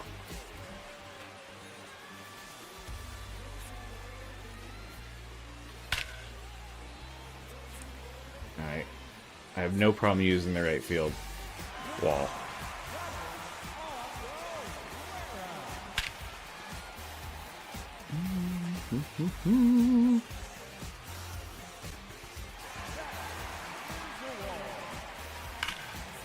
Too early. This pitcher's like trying to change up speeds on me. Segment of the happy hour. Tony Gwynn Jr., Chris Zello, Matt Skraby, having a good time. Can we talk about the man that was almost killed by a bison that we're watching on TV you right now? need to see this footage if you haven't yet. Yeah, type in man attacked by bison, you'll find it. Gotta tell y'all out there, for you folks that really enjoy animals, stay in the car. Go to the zoo. Yeah, or stay in the car if you see them. Stop. And he is the latest this gentleman is the latest. He's lucky to only be in critical condition. Honestly. Yeah. Bisons just are, he just flipped, like it was the equivalent. It's a rag doll. It's the equivalent of me doing this. Yeah. That's what the bison And the man did. is flipped around like a rag doll. Don't get out of your car and yeah. go and get close to these animals. They are wild. There's something funny about an old man. It is realizing, funny. I mean, the guy's realizing flying that through he's the in air. trouble. He's sailing through the air like a cartwheel. I mean, not, it is not funny, but I definitely had to joke with my wife. Listen, this is why I stay in the gym. I need to be able to put my foot in the ground and get left. He tried to go round his turn, and the bison caught up too quick. I mean, this old man has a big white beard and he's got suspenders with jeans. You know that's not good. Hey, the buffalo was about 20 feet away. He gave them warnings. He rolled in the dirt. And they thought that was I think they thought it was gonna come up a little closer. Everybody has to see this video. Richard Pryor said it best. When you're out there in the wild and they're coming near, run! There's no other option. Yeah, got 2 legs. Use them. Where were we going here? I forgot. I want to name the top 10 quarterbacks. Oh, yeah. And I didn't look at the list. So I'm going to give it, and you said you'd look. So somebody call up ESPN.com NFL page, Skraby. All right. And then I'm going to give you, because I think this is tougher, and I'm going to do it really quick. I'm not going to do them in order because I just want you to know, because you haven't looked at the list, injuries play a major factor. Yeah. All right. I have the list. But here's who I think the top 10 quarterbacks are. I think Josh Allen for sure. I think Do you want me to tell you as you go along? You can just say if I'm right. Yeah. Drake May, I think, would be in there. Let me look. Because I love Drake May. You definitely got Josh Allen. He's number 1. Okay. Drake May's number 8. All right. So I got 2. Lamar Jackson. He's 5. I think he's going to be. He's 5. He's 5. Yes. I still think Mahomes is in there. He's number 2. You can't take him out even if he's hurt. Yep. Joe Burrow, 4. I think is on the list. Yeah, he's number 4. Yeah. So 5 for 5. I think they love Caleb Williams. He's the new thing. Someone number put 10. him in. Number 10. Okay, 6. Stafford has to still get credit. He's that good. He is number 3. 3. Okay, so I'm 7 for 7. He's a year removed, but I still think Jalen Hurts should be one of the top. Incorrect. Okay, so he's out.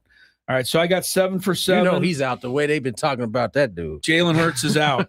The other one that I had in my original 9 was Daniels from Washington, but you said injuries are a thing, so he won't make it.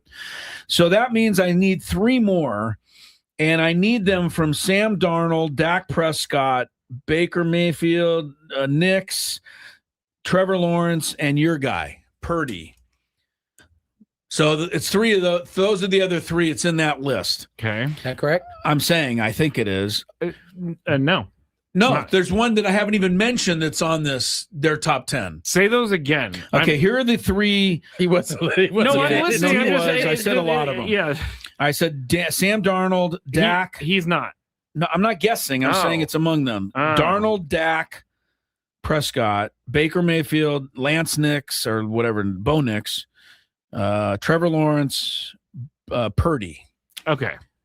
So are the final 3 in there? You didn't name one of the guys. Really? Yeah. So there's one that's on this list that I'm totally missing. Interesting. Yes. Actually, 2. All right. So the 2 I think that I haven't named yet, Bo Nix, is he in the top 10? He is not. Be. He didn't make it either. Nope.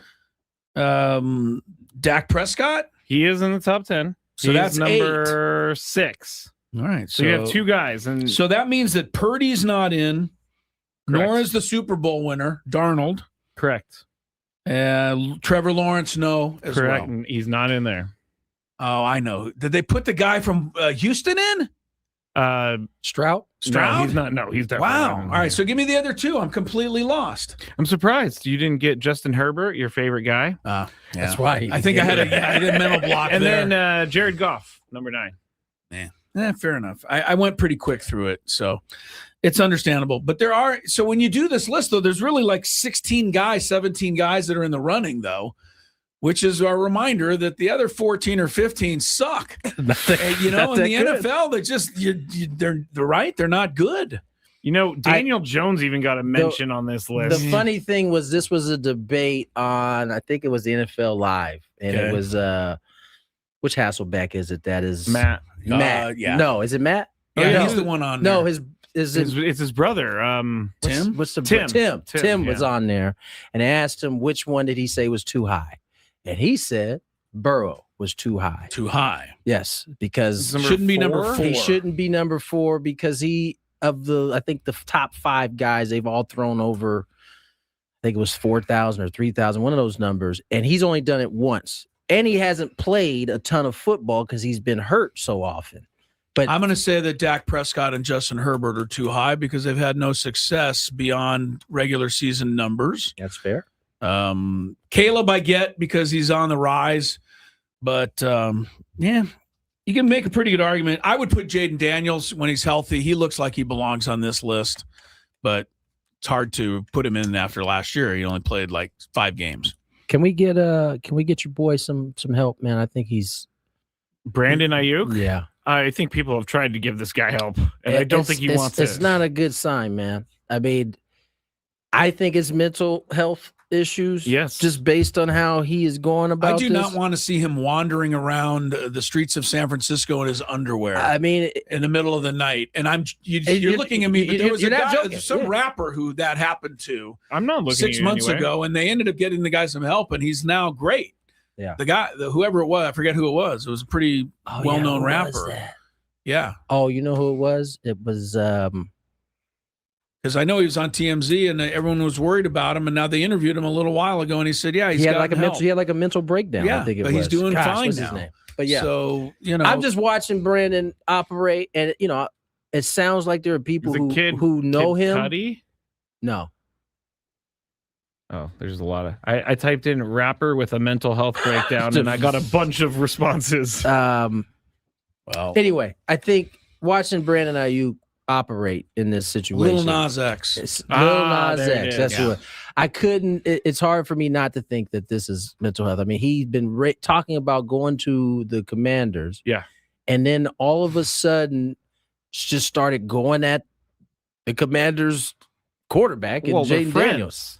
That's the thing. that they're supposed to be. Yeah, that's the thing is that apparently people believe that they were talking behind the scenes, and Jaden Daniels was like, "Yeah, once you get your situation figured out in San Francisco, you can come to the Commanders." But then what happened was Jaden Daniels was out at a game. I don't know which game it was. Yeah. A fan came up and basically had some disparaging words for Brandon Ayuk, and Jaden Daniels just kind of laughed it off and moved on. Brandon Ayuk took that as a diss and has been just going at him ever since. And whatever opportunity he had, I assume at the Commanders is it's gone, blown up now. It's gone. I don't think he has an opportunity in football anymore. Yeah, no, it seems like that. It seems like he's kind of talked himself right on out of it. It's very sad because he's leaving a ton of money on the table that he's going to need later on in life. He's not going to make it to later on in life unless he gets the right help. I'm telling you, I'm concerned dark, but that it's true. spinning downward for him. It's dark, and then he went after Jaden Daniels' mom, which you shouldn't go after. With all due moms. respect, I mean, the NFL ought to be a little more involved in this. Yeah, I think because CTE is a possibility. You can get it pretty early. It doesn't mean you don't have to be a retired player. No, Marshawn Nealon. They just talked about I'm just saying, week. He was diagnosed somebody with from the CTE. NFL ought to see. Hey, this is crazy. Let's at least bring this. Let's check this Get some out. help. Yeah, help this guy out. Ayuk is not acting right. I think a lot of people are trying to get help. He's just not accepting help. He's in that. And the next step would be jail. Hopefully, before. Well, he ain't done nothing illegal. No, but I'm saying he's been racing. He's been doing things and putting that online. He also dared the police to come arrest him. Yeah. And I was like, please go arrest him. Get him off the street for his own good. I don't know if he wants that right now. By the way, Caleb Wilson at 35 in a summer league debut. Oh, Caleb Wilson. Sorry. Caleb Wilson with the Bulls. Oh, the North Carolina cat. Did I say championship? I got one summer league game. We win it all. Championship. Right. I like that commercial. Are you ready? Yeah, let's hear our terrible picks. All right. We are broadcasting live from the Bill House Studios where we know how. I've been watching the home run derby out of the corner of my eye. Some guys are hitting some good long home runs, but otherwise, here's the lone non-all-star participant right here. Jack Caglione. I think his dad might be throwing BP to him because he has the same jersey name. All right. How did we get NBC News on one of our lone 2 sports TVs? I actually don't know. Okay. That's a great question. I've been watching the news too. I know. That's how we saw the Bison guy flipping the man. That was not on a sports show. What's funny is I was like, how did this make the sports? I have no idea how that got on there. Were we watching on something on NBC before? I don't know. Not that I recall. All right. So here's the picks that we made before the season, and we like to review them middle of the year and end of the year to see how dumb we were. But we'll start with the AL Central. The first place team that we picked, Chris, You said the Royals. Yeah, we got Royals off to a are good start. struggling. We're rolling. Tony and I said Tigers, and we're not any better. Not because much better. Tigers are We got off struggling. to a great start. So it's the White Sox and the Guardians, I believe, are Right. So we're are 0 at the for top. 3 there. And shame on us because the Guardians are in it pretty much every year. And Yeah, I just never believed don't them. want to believe it. Yeah. Last place, we all picked the Twins. They're actually only 3 games Yeah, back. I was gonna say they're fighting for something. Yeah. All 3 of us chose Bobby Witt Jr. as our MVP, which I can't think. It's hard to argue that because he's probably the best player in there. But his team's terrible. No, true. And then Did you see the Little League homer they produced the other day? Oh, the 3 errors Yes, I against the did. Mets. Yes, that I was did. impressive. Yes, Yeah. I did. Yeah, Juan Soto said I resemble that play. Cy Young. He was jealous that he couldn't pull it off. We picked for Cy Young. Tony and I went Tarek Skubal, which I don't think he is because he was hurt for a little bit. He's had a tough Chris, go. you went with Cole Reagans. I'm not sure what he's been up to. Honestly. Royals, yeah, I think he's on the injured list out for the year. I can put almost any pitcher out for the year by picking him to have a good season. The newcomer. I think the Cy Young Award winner in that division might be Cade Smith, who people don't even know who he is. He's the closer for the he's Guards, he's and the only lockdown. He leads the league in saves. He's got more than Mason Miller even. Our newcomer for the division, you guys said Framber Valdez. I said Luke Keyshaw. I don't even really know who the newcomer, but it's neither of those guys. Framber or Luke Keyshaw. Framber's made the most headlines. I remember you guys giving me for the wrong crap reasons. for the Luke Keyshaw one. The newcomer is McGonigal. Oh yeah, the newcomer would be McGonigal. He started his career off very strong here in San Diego. What do you have? 4 or 5 hits that day? He had a lot of hits the whole weekend. AL East. Tony and I said Blue Jays, which we're wrong. Chris They're said in last. Yankees. They're at least in second. We all said the Rays were going to be in last place, which they're in first place. Wow. It's real. And you know what? It seems like every year we're going to be right. And we're just not. Yeah. Go ahead. MVP, Tony said Gunnar Henderson. Yeah. Chris said Aaron Judge, which he's been injured. Here is my Another worst, guy I knocked out. my of the worst running. prediction in the history of this show. Okay. I said Addison Barger would be the MVP of the AL East. Nobody even knows who he is. Exactly. But he's also the only guy in the history of baseball to hit a pinch hit grand slam in the World Series. Yep.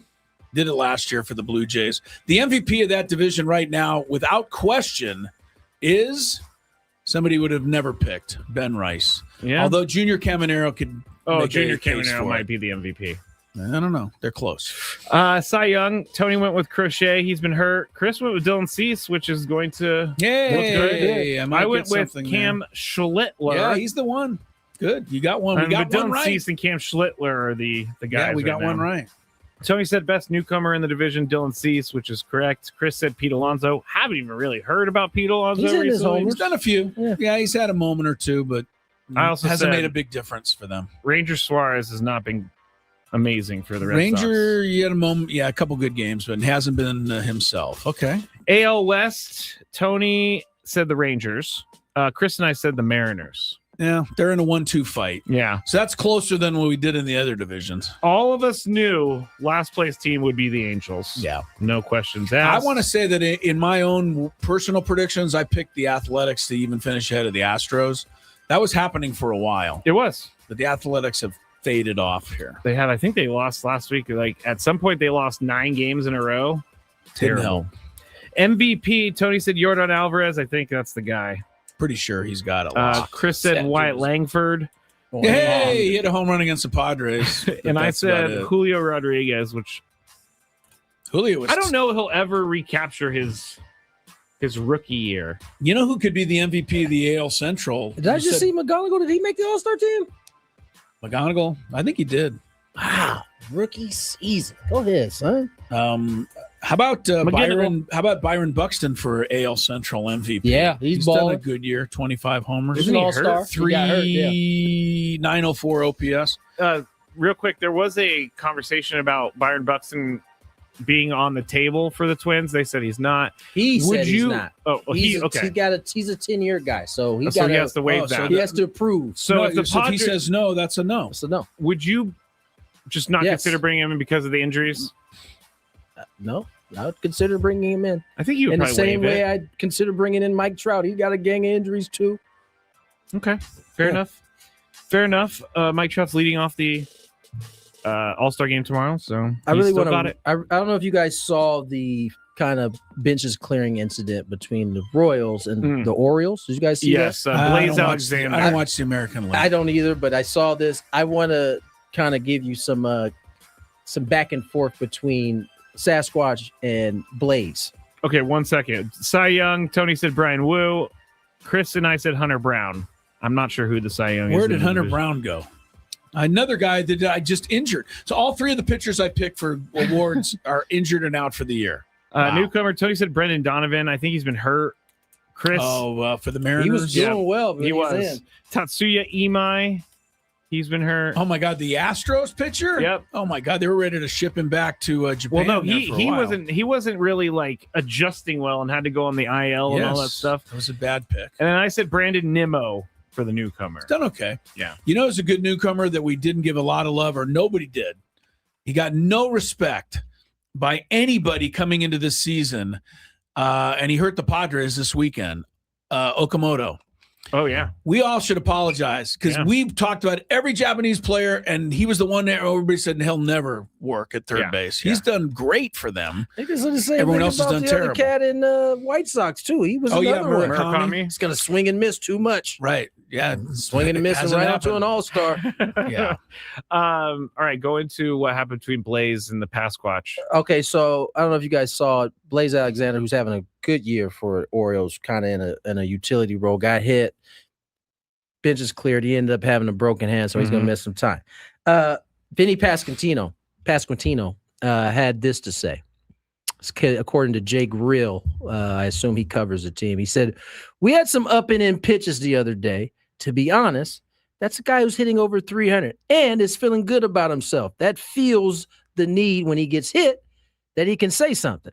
You credit him for feeling good about himself like that, but he's clearly not. It's a 1-2 count. We're trying to get outs. We're not trying to give away free base runners. I think that's a bad baseball mindset personally, because why would we hit a guy right there? It's just common sense. But he feels good about what he's doing right now. And credit to him, he's been having a real good year. That was my perspective on it. Of course, Blaze saw this and commented quickly. Weird take. Never thought, and this is where I call cap. Never thought it was intentional, but the 2 quick pitches to try and catch me off guard led to me missing games. Thanks for the compliments, though, Bigfoot. Feel like I called him Bigfoot. Does Pete Alonso ever say anything that really makes good sense to the rest of the people? That was Pasquantino. Oh, okay. For the I was Royals. getting on that. Well, Alonso does that too, though. It's funny that Pasquantino is recognized. Blaze Alexander prior to this year was kind of like, he was with the Diamondbacks. He was like a part-time guy. And he's having a phenomenal season this year in the role that he's playing.